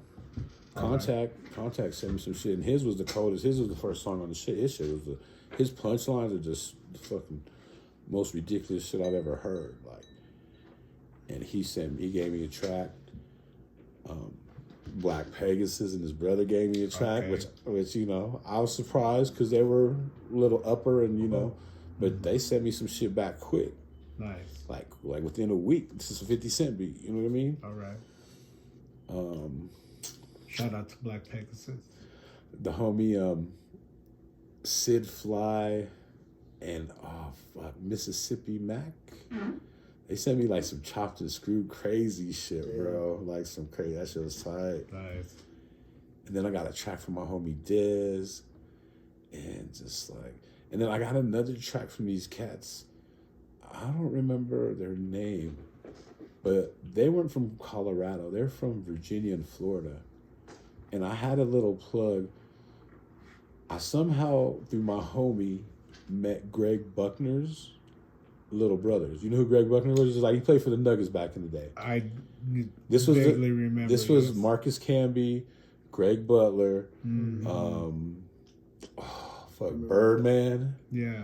Was it Butler or Butner? I don't know, bro. Okay. You know what I mean? You have to spell check it for me, bro, on your free time. Yeah. I appreciate you. But I somehow, the homie hooked me up with his little brothers, and his little brothers, one of them rapped and one of them did beats. Okay. And I kind of like, what was funny is like the Ogden House connection comes in right there because the homie Tim Buck, this is when we were all smoking Reggie, first of all. We smoking Reggie, bro. Right. Reggie. I mean, you can get chronic, but you might wait a bit. You might be lucky if you get it, but you might have to wait a couple days and whatever. And that shit was $100 a quarter, whatever. So the homie Tim Buck had the lime green, and it was $20 a quarter. But you couldn't buy nothing big. If you bought an ounce, you paying 20. You know what I mean? You paying the whole price. You ain't no nothing. No breakdown. And I would fucking sell that to the fucking, you know, some of the basketball players because they would need weed. It wasn't, like I said, back then weed wasn't really easy to get. You know what I mean? So they would hit me up with that because that was something I could get like that. Not wait on the chronic man however long or maybe days, but I could go there right now and get whatever the fuck I need and be at y'all fucking spot. You know what I mean? Some shit, so I'd hook it up sometimes. And that's kind of how I met those fools. And man, one of the craziest, another crazy experience shit that I'll never forget is I went to an NBA, like, how do I say this? Like, I went to a party. I went to a basketball player party. All right. And when I say basketball player, there's about 10 of us. Mm-hmm. And there's about 50, 60 bitches. Oh, wow. Dime pieces all across the board. Anything you want to drink, anything you want to smoke. Yeah. That's all I'm going to say about that. There you go. You know what I mean? Like, yeah, I mean, yeah, bro. Like, I mean, I'm talking like dimes, bro. Just like boom, boom, boom. Like, you know, I'm smoking weed with these bitches on the balcony and they all find this fucking, like, you know what I mean? And you know, and you were what, in your mid-20s? Nah, fool, I was way older than that, bro. You're tripping. Oh, shit. Huh? Yeah. Don't even know. 30-something. 30s. Oh, dang. Late 20s. Yeah. Because that wasn't, I mean, that was a while ago, but that was what, 2006? Yeah. So, I mean, I don't know how that was, bro. Late 20s, early 30s, around there, right? Something. Yeah. Okay. But yeah, those fools are on that CD too, and just like probably a couple other fools, man. I kind of really don't. I'm trying to think. I don't know, maybe a couple other cats, but that was my first one, and everyone was like impressed by that shit because it was banging. All right. And then my vision from there was to like, well, if I could do half of a mixtape like that or a tape, you know, all exclusive. Because those are my tracks. Like I said, those were tracks. Nobody else had that shit. Oh, this shit's straight. JoeThunder, putting my name in the song and everything, bro. Like, I fucking appreciate you, bro. You know what I mean? Like, you know, and I was like, I could do a whole tape. You know what I mean? So, fucking, the homie Verbals, like, I got this homie Selector Sam who lives down the block, not too far. He got a studio. You know, you should fuck with him. So he took me over there and introduced me to Selector Sam. And that first time in, that shit was crazy, bro. That shit was an experience, like dealing with some bolder people. You know what I mean? He was with this chick, man, and she was like on some like death poetry, like death, bloody vagina, blood squirting poetry type shit. You know what I mean? On some feminist shit. Well, kind of, but like more like gorish, like morbid, like the Vampire Homies or whatever, like some shit kind of like that. You know what I mean? Yeah. And they're like, you gotta listen to her music, and I had to sit there and listen to like 5 of these fucking tracks, and I'm like, this shit is fucking garbage, hot garbage, bro. I'm like, and he's kind of a dick the first time I met him, a couple times, and I don't know, I just left and. I went back like a week later and I kind of chopped it up with him and I told him, hey, I want to make this mixtape where we record the whole shit. Da, da, da, da. I don't know if I had chosen the person already. I think I might have. I told him I might have wanted to do it with Contact. I want to do it with this cat Contact. Because he had dropped, I'm telling you, he had dropped this verse for me, bro. I could play it for you when he did. Shit is stupid. Right. It has like the dopest Colorado, it's like fucking crazy. And I knew right off that first shit, I want to do a mixtape with this fool. Because he's homies with Sid and we can get other people too. I want to do it with fucking him because he has what it fucking takes. All right. From the get. And I somehow convinced, I don't know if I convinced Sam, like, I don't think he was sold right off the bat. But I kind of told him, because we didn't agree the first time we recorded to do the shit together. You know what I mean? It's kind of like, JoeThunder, do you want to be down? I don't really think I got an answer. Like, we'll see what's up. Maybe we're, you know. And then that first recording session, I blew it up, dude. We had like Contact in there. We had a couple dope motherfuckers. The vibe was crazy, bro. Like smoking a gang of fucking weed. And Sam's like, I'm in. All right. And then we made a Contact high. It was the first tape, CD, mixtape, whatever the fuck you want to call it, featuring Contact. And we got like 30 motherfuckers on it. We got 30 of the homies. And if you know Sam's a real DJ, like vinyl, like super dope, a million records. So we literally had anything, any kind of beat to fucking think of, you know what I mean? To use instrumental wise. Like we use Black Superman instrumental. Oh, nice. We use A-Ball MJG instrumentals, you know what I mean? And then, like I said, we put that shit out, bro, and like, we kind of caught the streets on fire, bro. Like, everyone was psyched because we were pushing this shit, too. Like, it was a dope project. Ain't no shit ever been done like that with that many people type shit. All right. And it was dope. Mm-hmm. And we had one of the dopest songs still to this day. Like I said, R.I.P. the homie Dez. He was the ace in my pocket because I knew he was, vet the whole nine. And he brought us this Mo Heat beat. And he's like, let's do the How We Roll remix with Contact. And that shit to this day just fucking bangs, bro. And you know what I mean? That shit kind of, like I said, set it off. And we did a little party for it. People were kind of, we were getting this shit out too. Like physical copies, giving them away. All right. Sam's a nerd, so we're, getting the downloads online. Okay. And this is even MySpace days. All right. And keeping it real, like Sam had like one of those bot things, fool. And we would send fucking 300 requests to people in China, like, who likes hip-hop? Mm-hmm. Send out 300 requests, check out our music. 300 fucking requests next to India, to Russia, and people start kind of fucking with our shit, you know what I mean? And then kind of from there, man, we wanted to improve every time. We wanted to make every project better than the last. Okay. And do you believe you succeeded in that? Oh, fuck yeah. Yeah. Absolutely. My last project that I did is the best shit I've ever done. Okay. You know what I mean? And it started off, like I said, with the first, it's called Denver to the South. All right. And that was 7 to 10 local tracks, 7 to 10 industry tracks. All right. Next one was a Contact High, which was Contact as the main MC, and 30 features, 20 features. Okay.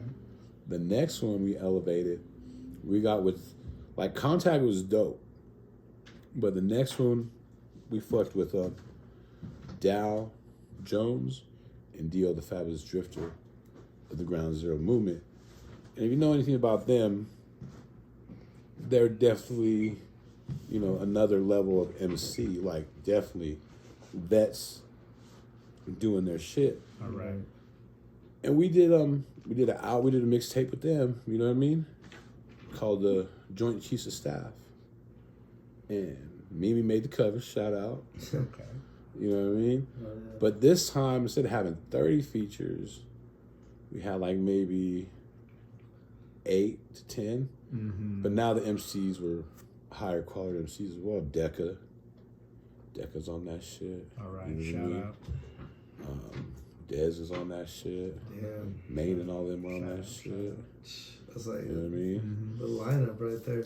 And what was wild about that shit is we only fucking fucked with Dio one night. We literally, we went to the studio, picked out all the beats. A week later, he came back on a Monday. Mm-hmm. He knocked everything out Okay. in one fucking session. Like, it took us 3-4 months maybe to put that shit together Mm-hmm. and everything. And he knocked everything out the first fucking night. Came in and said, Yeah.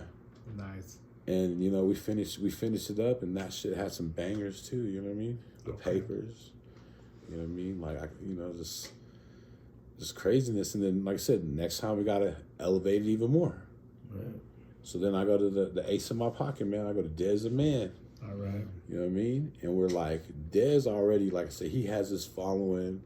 I told the story just the other day on the podcast. All-Star game. Mm-hmm. All the Broncos trying to get into Puffy's and Jermaine Dupri's party at Vinyl. Okay. They leave their party at the Palladium, at the fucking Palladium in the 16th Street Mall. Is that what it's called? Where Beyond. Pavilion. the Pavilion. The Pavilion. Yeah, because they had a party there at that club in the corner. They left that shit to go there because that shit was popping. Yeah. They couldn't get in. Jake Plummer, all those, so they couldn't get in at all. Mm. Homie Dez walks up. Fool knows him from rapping. Security guard lets him right in. You know what I mean? Shit like that. So we do. I want to do a CD with him, and now we're gonna make it a double CD. Okay. And we're gonna do one CD where we record the whole CD, and then the other CD is gonna be all tracks that he has but hasn't been released. That I'm getting from the homies. Right. The homie Greg T, the homie Nyclo gave me a couple tracks, like, All right. you know what I mean? Shout Like, out to shit Mike that ain't ever been put out. So we got the double CD. You know what I mean? And that shit banging. All these too, as we're going, we're getting write-ups in the Westward. We got a write-up for the fucking Contact High. And that meant something there. Yeah. We got a write. This is all in 2005, 2006. We got a write-up Joint Chiefs of Staff. Dez the Man. Okay. You know? During that time, like, after that, growing even bigger and better, man. All right. You know? And we try to do this shit with the homie Deca and the homie B Black. And if you know anything, like, Deca's graffiti writer, underground, backpack, you know what I mean? Mm-hmm. Hip hop. Yeah. B Black's gangster, harmony, singing. Right. So I'm mashing two styles together, which ain't no one doing, is not, not the norm. Mm-hmm. I mean, and that shit, shout out to homie Deca. Deca be on his own time. All right. So, that shit kind of dragged a little. Well, that shit's dragging. Me and Sam, like, we're always being cool. Kind of, shit gets old sometimes, need a little break. Yeah. So, like I said, this shit's kind of dragging. And we actually start recording another mixtape. Right. We started recording a mixtape with Foe, King Foe, and B Black. Because Foe's there all the time. We're having these sessions. Like I said, we're recording the deck of shit. Sometimes Deca would be there, sometimes if she's not sure, whatever. Fo's being there a lot, you know what I mean? Right. And we're starting to get more tracks with Fo and Be Black, that are, you know, to the side. So that starts forming the Drama Kings. And then even in the midst of all that, I get with Dent and do a tape called Blunt Sessions. Shout out to that. You know what I mean? Do a tape with Dent called the Blunt Sessions, all freestyles. Okay. And that, I don't remember why I didn't do it with Sam or whatnot, but Sam just, I don't know if he wasn't feeling it or he got a girl or what the fuck was going on. But I'm gonna keep going no matter what. Right. So Dent was fucking with PJ and Fresh Breath Committee, all the fools up north, and they let us record that album there. And we basically, that fool would work, get off of work. I didn't even have no car at that time. I don't know what the fuck. I was going through some shit. Because I ain't had no car, bro. I was living at my parents. Like, fuck, I don't know what the fuck's going on. You know what I mean? Like, It's wintertime, like some crazy shit. And this fool is wintertime, cold. Like, we almost died a couple times that winter going to the studio. Right. But that fool picked me up at 10 o'clock at night. And we'd fucking go to PJ's. And we record till 5 in the morning every night. Yeah. And fucking, I wasn't working, obviously. So, or if I was working, it was some bullshit ass job. And like I said, we go get our Reggie. We were smoking Reggie, bro. There's really no chronic, and you know we're picking up halves every night, bro. Like you know what I mean, the Reg, like you know. I remember fucking meeting up with Chris and them, boy Chris and Droppa. They lived up by North Valley. We couldn't find no weed. And those only motherfuckers that had some, you know, weed. We rode up there, got that shit. Yeah. Boom, went to the studio. You know what I mean? But I remember we almost died a couple times, like crazy ice, snow. Like, not fucking good way to be driving it, bro. Yeah. We knocked that shit out. Got to ride up on that shit, you know? Mm-hmm. And then, like I said, then we finished the Drama Kings. And the Drama Kings was way more gangster. Like, it was more, you know what I mean? Bunch of fools, you know? Yeah. That, you know? And, like, we had Allison. We had a gang of motherfuckers on that. But it was some tight shit, bro. Okay. And then, man, what number is that right there? So we got Denver to South, Contact High, Joint Chiefs of Staff, Des the Man 1 and 2, fucking the Blunt Sessions, fucking Drama Kings. That's 7. All right.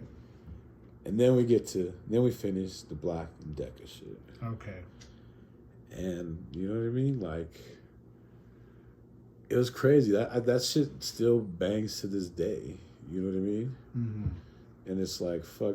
We took like 2 like dope MCs and yeah, I mean they fucking play off each other, bro. It's dope to mix styles like that too, you know. You know, and we used to do that, man. Like we used to have like all day weekend sessions. Like I try to get Sam on all day Saturday, all day Sunday, and like if we hit you up, come through the studio, bro. We recording all day.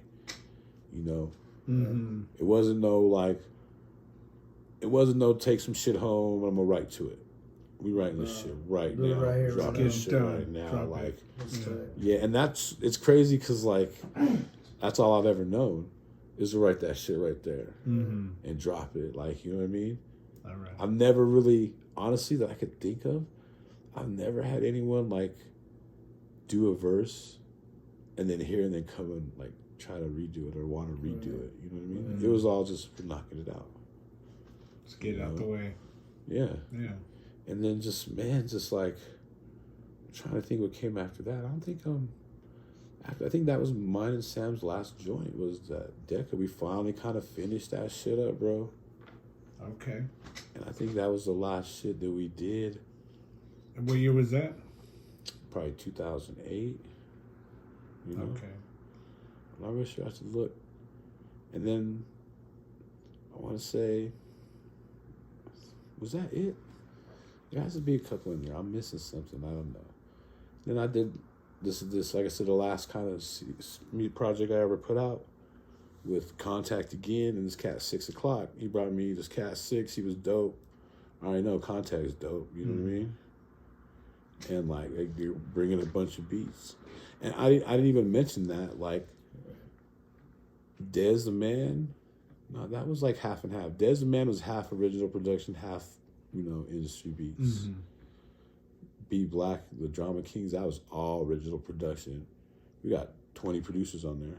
Okay, nice. And the same thing with Decca. Like, we got 15, 20 producers on that bitch.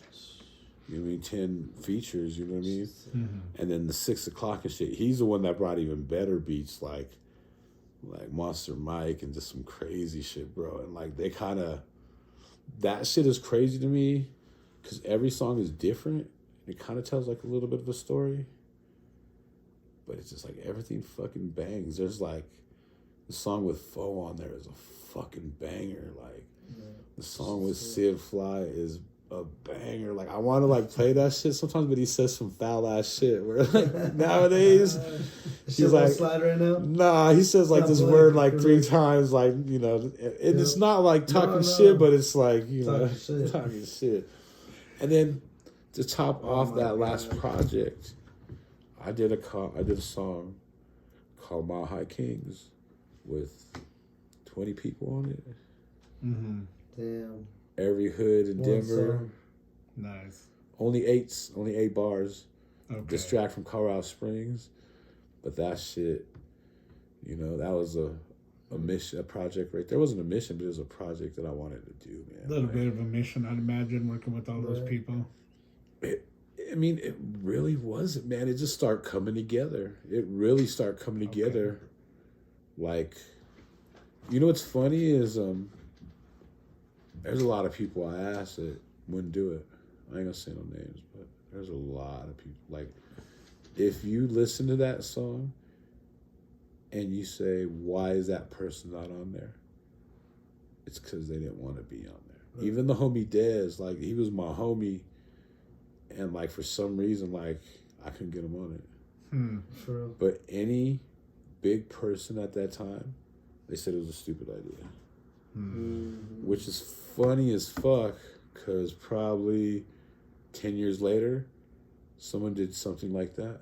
Yeah, the box day heavyweights. But they're kicking 16s, and that shit's like 20, 30 minutes long. Mm-hmm. And all those people that told me no, they're on that track. Wow. Yeah. But it's, it is what it is. It's cool. I mean, I think it's a dope song. I think there's a couple people that could have left off it, but it's the way that goes. It's toward the end. Yeah. Like, I want to say up to that 99.9%, that shit fucking bangs from beginning to end. We'll just call it a banger. It is, bro. Okay. You know what I mean? And just like, that was kind of it. Kind of fell out with some people.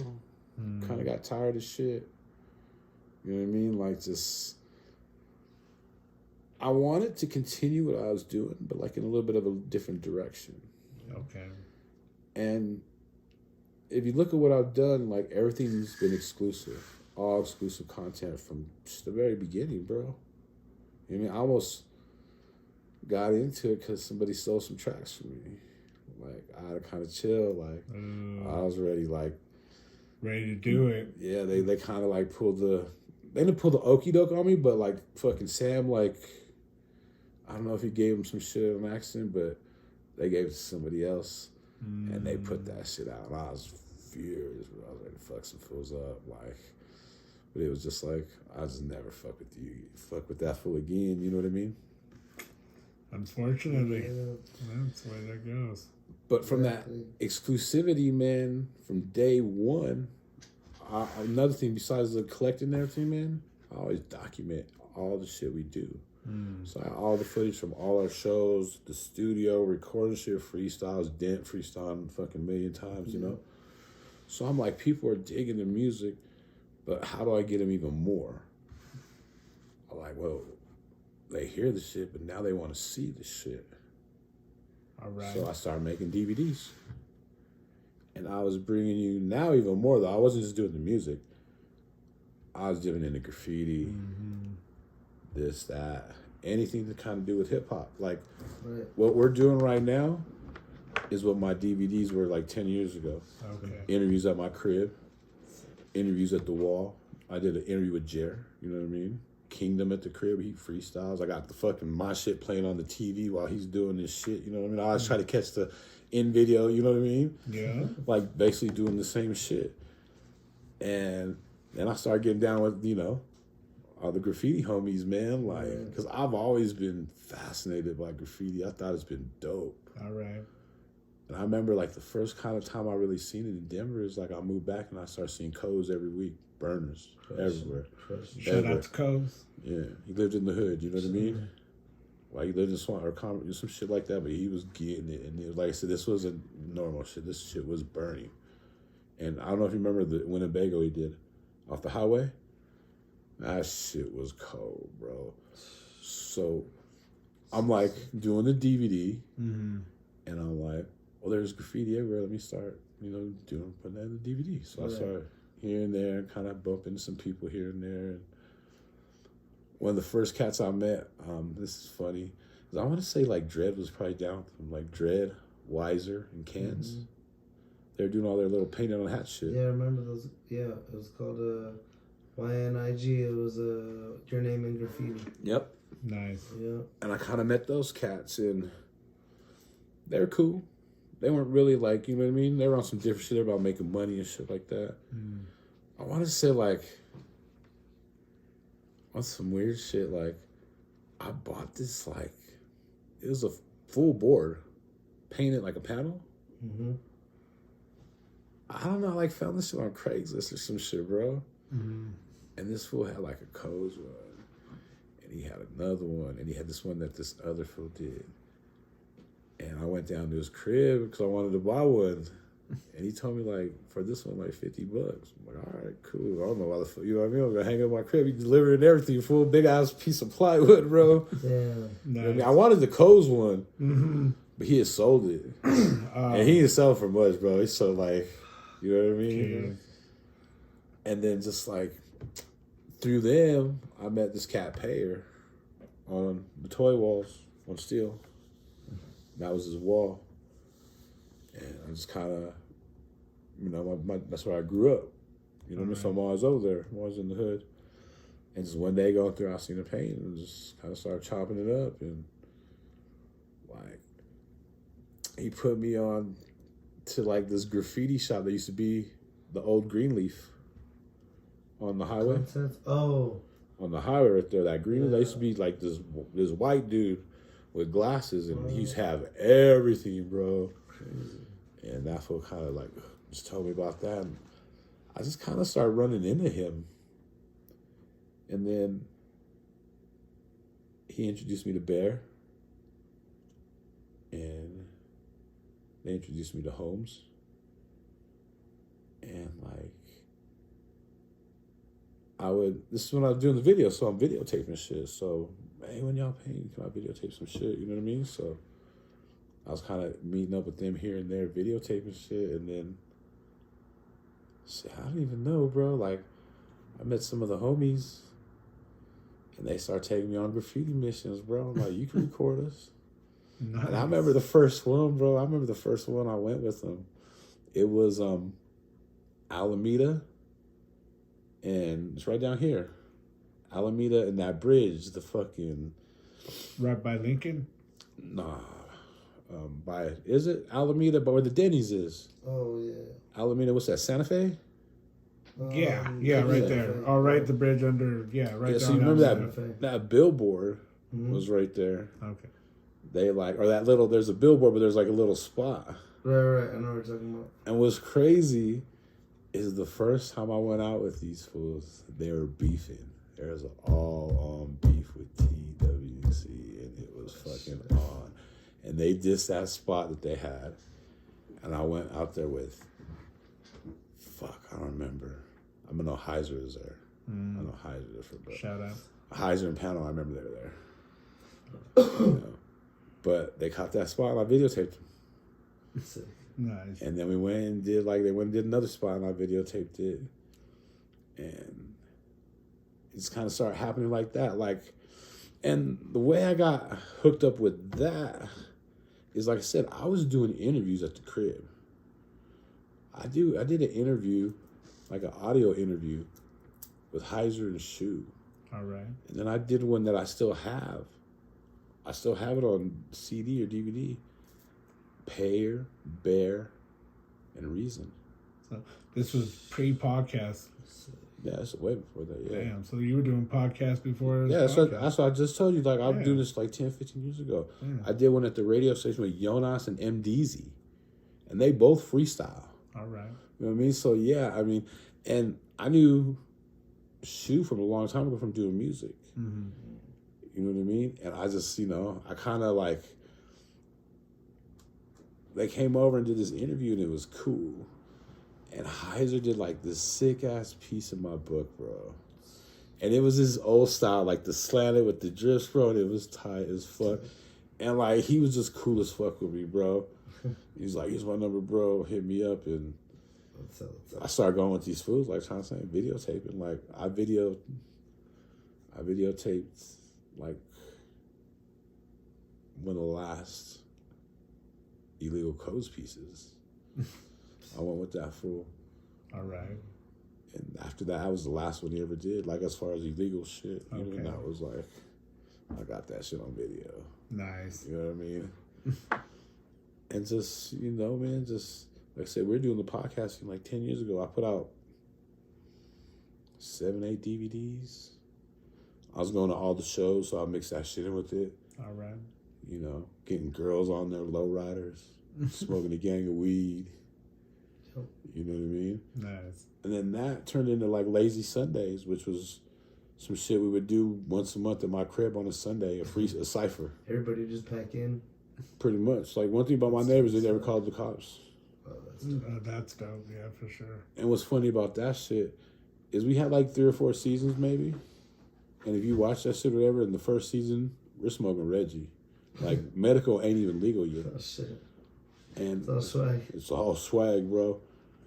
And like, I remember like one of the last episodes we did, my homie Jay Money, he's rapping and he's talking about how the weed is bullshit and how there's all kinds of sticks and stems and that was like the last episode. And that next season, medical was legal. And we all got our jars and he's rapping about the bomb ass weed and it was like literally a transition overnight, bro. Yeah. From Reggie. You know what I mean? I was telling you this, fool. I would switch it up. When I was doing all right working at the AT&T making that 15, 16 an hour, bro. You know what I mean? Money back then. And I smoked Reggie for a whole week, and then I would buy Chronic and then smoke that for a whole week. And I would switch back and forth. You know what I mean? Because I couldn't afford the Chronic all the time. Right. You know what I mean? $100 a quarter. For real. So, I mean, fuck, that's not good. That's a lot of money back then. Bro. For real. Like, yeah, like your ounce is like $350. Then that'd be like $500 now or some shit. So I used to know these fools in Albuquerque. We used to get ounces for $300, and these fools were like little baller fools. They would like sell coke and they do wild shit, bro. They go to the golf course and fucking steal like 20 fucking golf clubs and shit like that, bro. And they buy quarters every day, bro. Every day. Mm-hmm. Every day, like for $100, no problem, no ass, no nothing. You want some golf clubs? Hook you up. You know what I mean? How many golf clubs I'll give you for some weed? Right. Yeah. All day, that's funny. But yeah, man, I started doing the Lazy Sundays, and then kind of, I don't even know, man. How much more time we got? We got the Notorious Sleeper over here. Shit, we're at fucking... Probably an hour and a half. No, we're like 2 hours. Hour and a half. Hour and a half? Mm-hmm. Ain't even halfway done, bro. No, I'm just playing. I thought I thought. This is hour 57 right here. Oh, yeah, but that's right. We haven't stopped recording. We had to start over, you know what I'm saying? But, man, just, kind of took a break from everything. You know how it goes. You get a girl sometimes. Mm-hmm. Shout out to my baby. Took a break. I don't know, 3-4 years. Mm-hmm. I don't even know. No, that happened before that, just always been collecting content, man, a lot of graffiti, like people like that shit. That shit's always been crazy to me. That's how I got introduced to you was the DVDs. Oh, for real? Yeah. That's what I seen first. Yeah. That's crazy. Yeah, they were dope, bro. That shit was dope, bro. Suave showed me. You watch that shit now though in that fucking the camera. Oh my god, dog, that grainy ass footage, you know. But back then, bro, that was the dope shit, bro. Straight up. Yeah. Just to give you props on that for sure. Nah, thank you. And like I said, we were like, it was funny too, bro, because we would go bombing. I'd go out these fools bombing. And this is when the Broncos sucked. They had like Brian Greasy or some shit. Or who was the other one? Kyle Orton. Well, remember sucked is when we couldn't get past the first round of the playoffs. That's another story, though. I know you throwing me off. No, go ahead. Sorry. That's when the Broncos You messed sucked. up my story, bro, and I lost my train of thought. No, that's when the Broncos sucked. This was back in the day. Oh, yeah, we go bombing on Sundays because everyone's at the fucking... First of all, the Broncos suck. Mm-hmm. All the police are at the fucking football stadium, so we can go in the hoods and paint broad daylight. Have at it. And do whatever the fuck we want. Yeah, hell yeah. You know what I mean? And that was our like little plan. Do whatever. Pretty much. We were catching... I remember them catching... Remember when the highway went underneath right there in Swansea by the Perina? Right. Them catching that shit during the day. I'm on the fucking train shit filming them. Vange was with us. That was You know what I sick. mean? Like... Yeah. Nice. Fuck yeah, just acting a fool, man, and just you know, like I kind of when I start getting toward the end of the DVDs, I start trying to do like the grimy shit. Like I was definitely influenced a lot by BGN, man, and the war videos. Yeah, dude. You know, shout out, like that shit definitely Crush that shit. for real, like you know. And if you look at the Denver shit in there, that shit's classic, bro. Coach is killing crazy billboards. Mm. I mean, those fools are fucking going off. And, No, that's such a classic video, and people, a lot of people in the world don't realize, you know, that shit is in Denver. A lot of it was in Denver. Yeah, like they're all like, "Oh, that's L.A." Everybody's like, "Oh, I thought that was in L.A." And shout out to Coz, man, because he has like, crush it. I think he has the two illest parts on that whole DVD. I know Bucket's on there and that shit's dope, but that whole when he pushes that cart full, that's ridiculous. And then when he tells that dude, "Hey, fuck you, fucking call the cops." That's just, I got a funny story about that. We were right there in the hood, right there on what's the street? Where's the you know where the hotel is? 7-Eleven. What's that road that goes to Commerce City? Is that still like Vasquez? Steele or Vasquez? Mm-hmm. So right when you get past the fucking hotel, there's all that tarp on the shit on the side, right? Right. This is one of the first times I go with them. They're painting panel and Coz are painting, and I'm filming them. And there's like a little mini like billboard right there. You know what I'm talking about? Right. Like a little mini. It's not high. I know exactly what you're talking about. And Coz climbs up that shit, fool. And he's catching the tag and shit. And this fool Azer pops out of nowhere. He's like, "Hey, fuckhead," like on the war. And fucking Coz like smacks his head on that billboard hard as fuck. Fool, you can hear that shit, bro. Shit.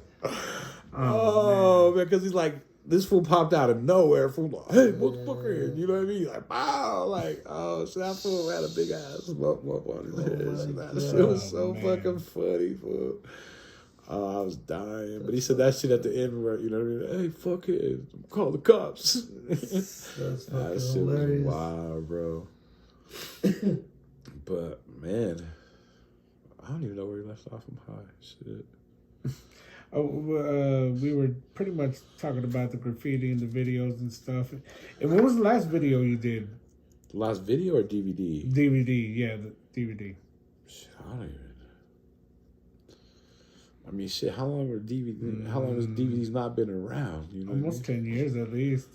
I would say at least 10. Well, I mean, technically. Anyways, yeah, no, I know what you mean. Like bootlegging. I would say like they started tapering off about 10, maybe a little over 10 years ago. So when that shit started dying off, I just started making YouTube videos. Okay.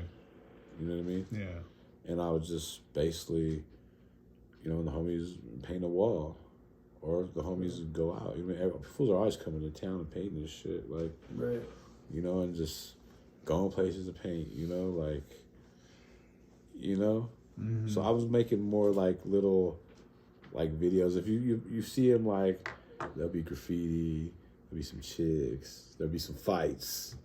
You know what I mean? Just kind of like that shock value, guns. Like that's the one thing you don't want to do. Like I see a lot of people doing this, and it's definitely like bringing heat. But guns and videos, not good. Yeah, no, Not the feds good. is watching. No, for I would tell the story about that, but yeah, these fools put out a video real quick. They put out like a trailer for the next. We keep it vague. They put out a trailer for the next. These motherfuckers look like terrorists. They're fucking in the desert of Arizona, but they're playing like they're fucking terrorists in fucking, I don't know where terrorists, you know what I mean? The fucking, you know what I'm talking about? Somewhere, yeah, some shit like that. So they're, and they're shooting guns. They're shooting wild guns. Oh my god. Yeah. So guess what happens? Within 48 hours, they get raided. All because of the guns. Because they think they're fucking terrorists. And they're just fucking around doing graffiti, filming some shit, trying to, you know what I mean? Trying to be funny. Yeah. You know what I mean? So guns. I always tell people this, man, like, and people can take this any way you want. Don't put gang in your name. No. You put gang in your name, you're admitting it. Right. You're going on the gang list. Period. There's a list, a gang list. Right. And believe me, there are people that do music and all that other shit. Like, you call yourself whatever gang, money gang, fucking hobo gang, fucking nerd gang. yeah, Chessy gang. Like, you're on that list, just so you know. Mm-hmm. And think of this, like, real talk. If you're a CEO, and I come to you, oh yeah, what's your guys' name? MILF gang? I don't know. Shout out. Shout out. But you know what I'm saying? Like, even like Taylor gang. I get it, but I mean, you got to think like even Wiz Khalifa is what he is. Like, someone's not saying, but what about that gang thing? Is it a gang? Yeah. But even like that, so say they give him say they give him 100 million. If he probably didn't have that gang there, he probably could have got 200 million. Straight the fuck up. Yeah. You know what I mean? Yeah, it's true though. Damn. So, you did the YouTube videos, and so we're in the tens right now, 2010s. So, what was the previous decade like for you? Yeah, go ahead. The previous decade? Yeah, like in the 10s. With a lot of YouTube videos, did you focus on YouTube a lot, or did you start putting your energy in other places and stuff? I was putting my energy in other places. Okay. I was part of a sick ass crew, Okay, all right. And I had some people kind of show me some stuff, and when you're part of a crew, man, you kind of got to pull your weight. Like, it's all kind of fun and dandy, but you want to elevate. And the people I was down with, there's some kings in that shit. And I kind of felt like I had to do my part. All right. You know what I mean? So I kind of, man, I got a funny side, I can't tell, man. But, I came up with a little name. Homie gave me a little name, kind of ran with it. I had to drop that name. All right. Because some Cali shit. There's only one Loke. Okay. You know what I'm saying?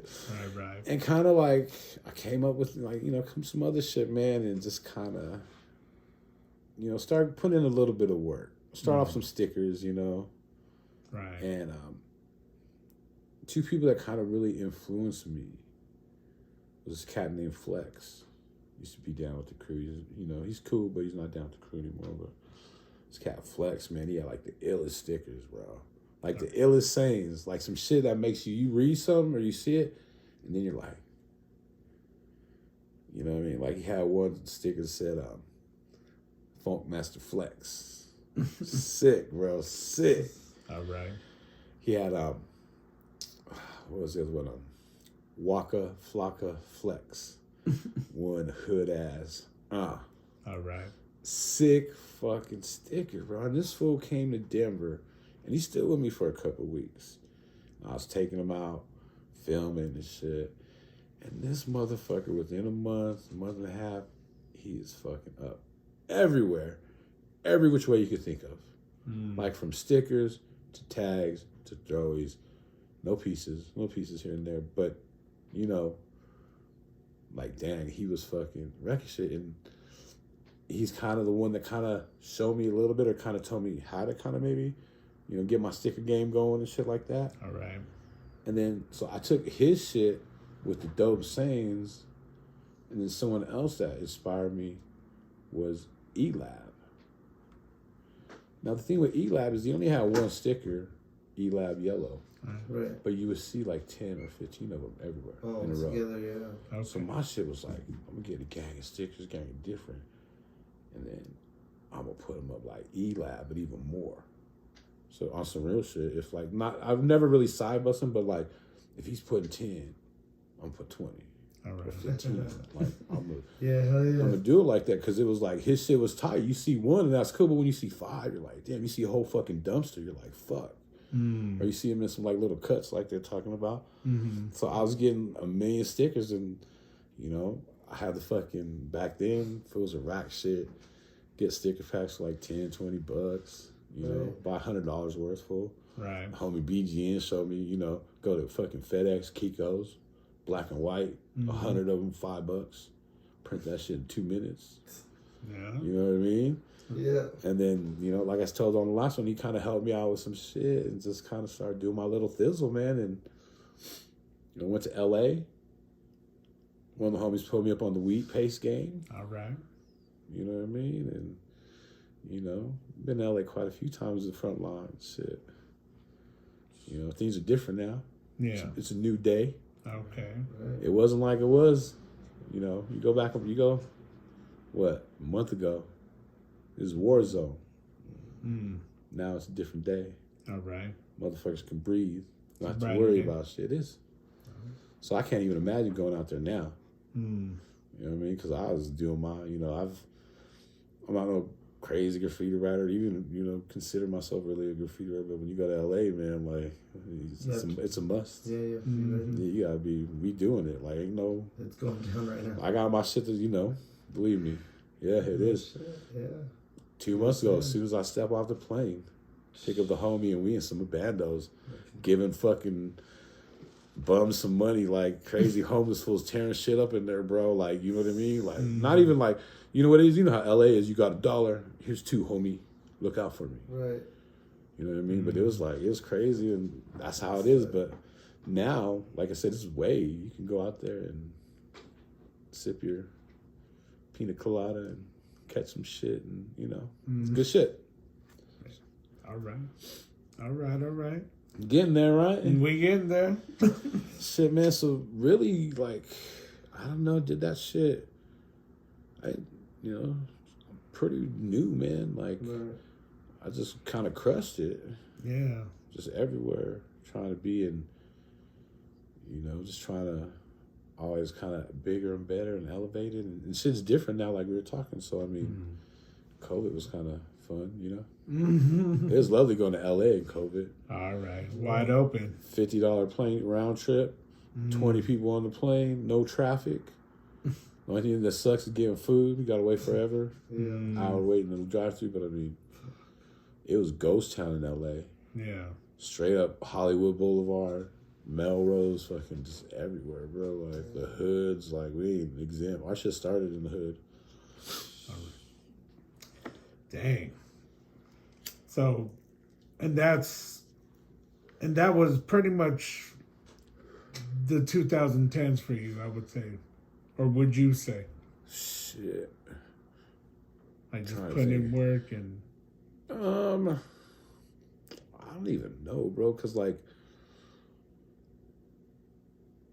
I want to say a lot of years went by where shit was just, it wasn't really popping.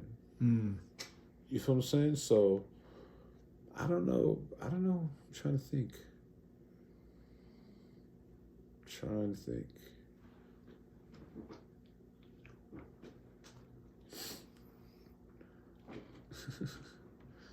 Just No, we're all good. No, I ain't even tripping. Just leave it alone, fool. Okay. Like, mind your business. Shit, let them be, Your bro. boy's rough. Like, bro, I'm just saying, like, Your if he's boy's rough over here. who me? No, me. Oh no, you're straight, bro. But like, you know, like Okay, he was snoring. I didn't know if it was. Hey. That's even better, bro. Shit, I'm lucky Juan's not here. For real. Hey, it's a long one, man. That's like, really you know, like, fuck, like I don't even know, bro. I just know, like, I started running with it. Okay. And I ran with I remember like having like this table, like if you cut this table in half, just stickers, bro, like 30 different ones, like, you know, trading, like I was into that for a while too, man, like trading with a gang of motherfucking people, sending a gang of shit out. Like literally, like I was gonna bring you a sticker pack today, bro, and I'll bring it to you next time, but like I have a box, like stickers. It's a fucking big box, like for days, bro. And it's just like, that was a lot of work. You know what I mean? Like sending that shit out, and you get bullshit and you get some cool shit. And there's shit I even pay for. I ain't tripping. You know what I mean? What's 10, 20 bucks, dog? You gonna send me some dough. And then you gotta do some custom. I had this crazy book, man, that like it was the shit I was working on. It has like the best shit like I kind of ever got. And that shit got wet in the flood. I paid for it, but it's like it has some dope ass shit in it, bro. Damn. And I was even thinking like people like, you know, it's like, fuck, you know what I mean? It's like that shit never gets old. Right. You know, even today you're hooking me with some stickers. The homie hooked us up with some stickers the other day. It's like, man, I need to get my sticker game on. I know. And I went down my dad's and I found this big ass roll of blanks. Ooh.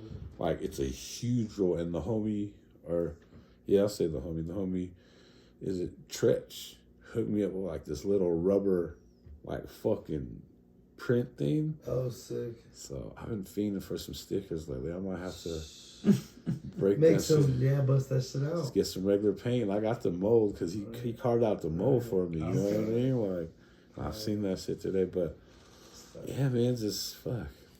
Damn. I'm high as a motherfucker. You know? I know. Man, yeah, I got toasted, bro.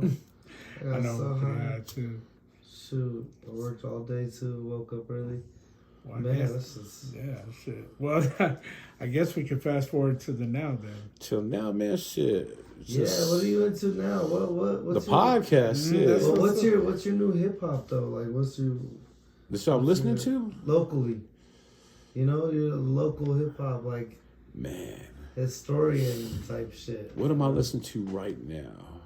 Definitely some AP. They call them AP losses. That whole shit bangs. That whole shit. Man, FBP Mo and FBP West, man, they be killing it. Okay. Some grit. Yeah, killing it. What else? Shout out. Who else, man? Like,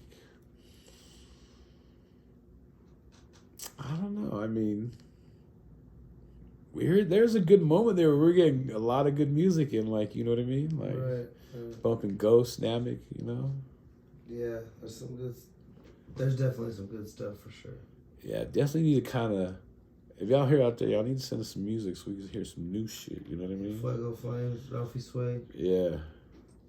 Pharaoh, those guys are really crushing it right now. They are. And what was the inspiration that you wanted to start the podcast? There is no inspiration. It's my life. There you go. I've been doing this shit the whole time. I can dig that. But the way this shit kind of started is someone came up to me and they kind of put the idea out there. Okay. And the real selling point was like, you smoke weed every day, right? Yeah, you smoke weed every day, all day, you know? And they're like, you got a gang of homies, right? I'm like, yeah. And they're like, well, all you're doing is kicking it with a different homie every night and smoking some weed. And I was like, you're right. You know what I mean? So it kind of started off like that. And like I said, like, I went from music. And when I'm doing music, I'm fucking with producers, MCs, promoters, singers, All that shit right there. All right.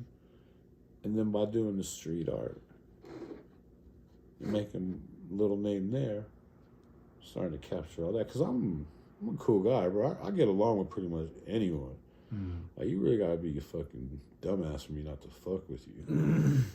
Like, you know what I mean? Right. I'm not really a dick to anyone, you know what I mean? Like, you know, kicking with a homie you don't even know, like, you know what I mean? Just have no idea, you know? Right. Just here at the wall with y'all, watching y'all's back, taking a little footage, smoking weed, like, you know what I mean? Mm-hmm. So it's like, you know? And then I guess that's kind of where we're at right now, right? Yeah, man, we've been doing the podcast. We're going to hit like 2 years here in about a week or so, bro. Yeah. Like 10 days. Okay. I don't think we're at a lot of episodes. I don't know, maybe not 300, but we are fucking Close to it. Yeah, we're getting close to it, Close man. to it, that's for sure. You know? And like what's crazy is like we've been keeping this afloat. You know what I mean? I've had some issues, some health issues, and like fuck. You know, you give me this year back, man, it'd be making music again. All right. Yeah, we've been keeping it going, though. You know? It's been great. Like we're great building the relation, you know. All I was missing is the youth, the younger cats that rap. And you know what I mean? Same shit. We like to smoke weed, good music, you know what I mean? Yeah. And it's just, you know, coming like full circle, man. Like, you know? That's where we're at. And that's kind of, you know, where we're at today, man. Like a lot of people show me love, showed a lot of people love. Sometimes I wish some people, you know, just, you know, extend that olive branch a little to us. You know, it's not that hard. Like, we know you hear it. for real, man. I mean, you know. Yeah.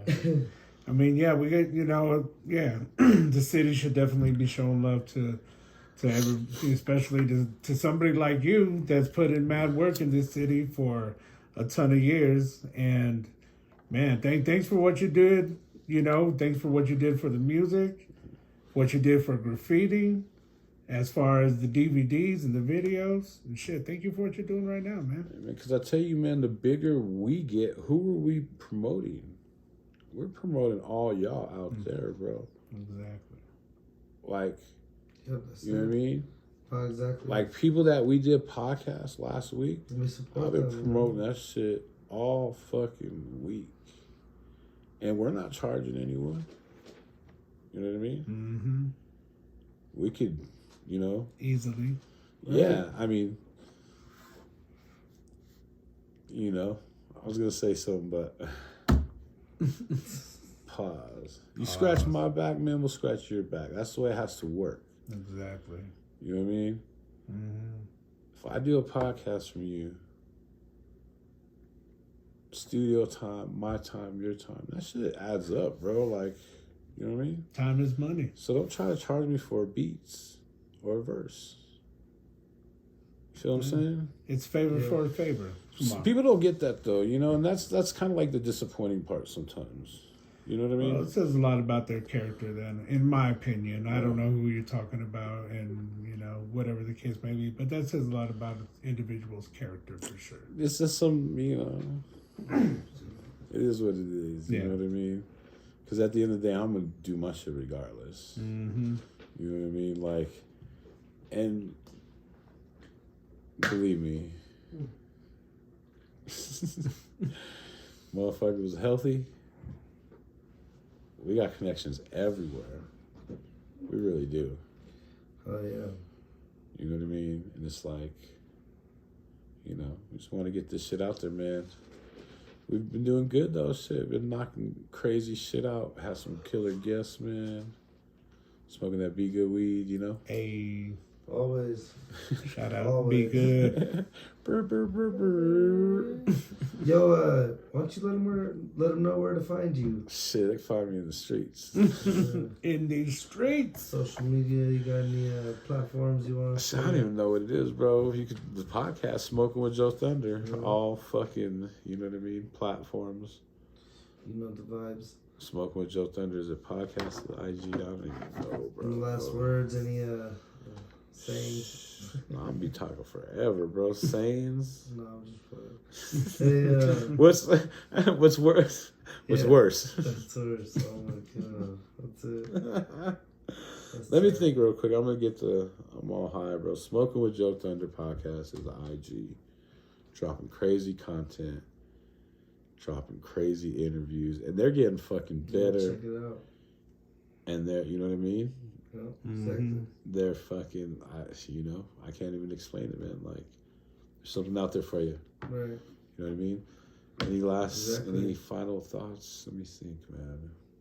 Just shout out all the homies, man. Like, really be, be holding shit down. Like, we worldwide. Right. You know what I mean? We here, we LA, Yeah. Miami, France, Mexico. And just starting. I know we've been here a while, but wait till shit really starts getting cracking. Well, there you have it, ladies and gentlemen.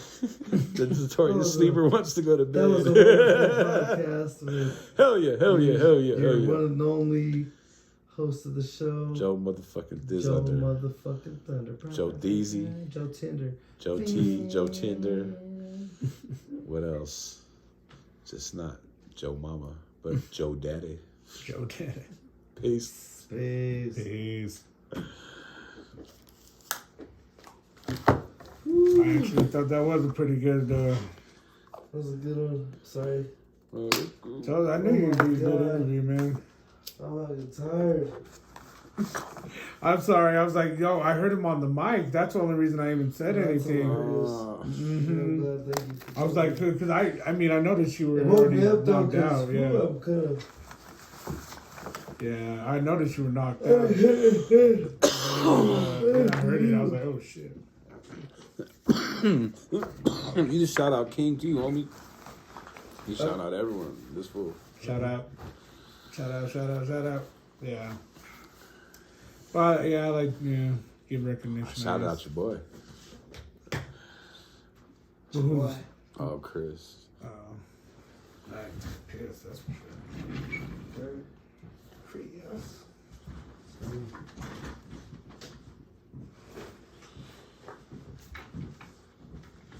Hell yeah, Joe. Yeah, man. That's some good stories, bro.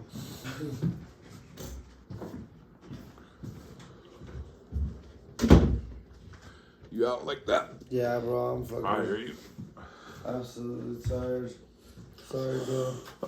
You're I was trying to fine. eat these caramels to stay awake because I'm just like, it's not even. That was a fun one. Oh shit. You're fine for you. That was actually pretty tight, but Did you stop it on that? oh no.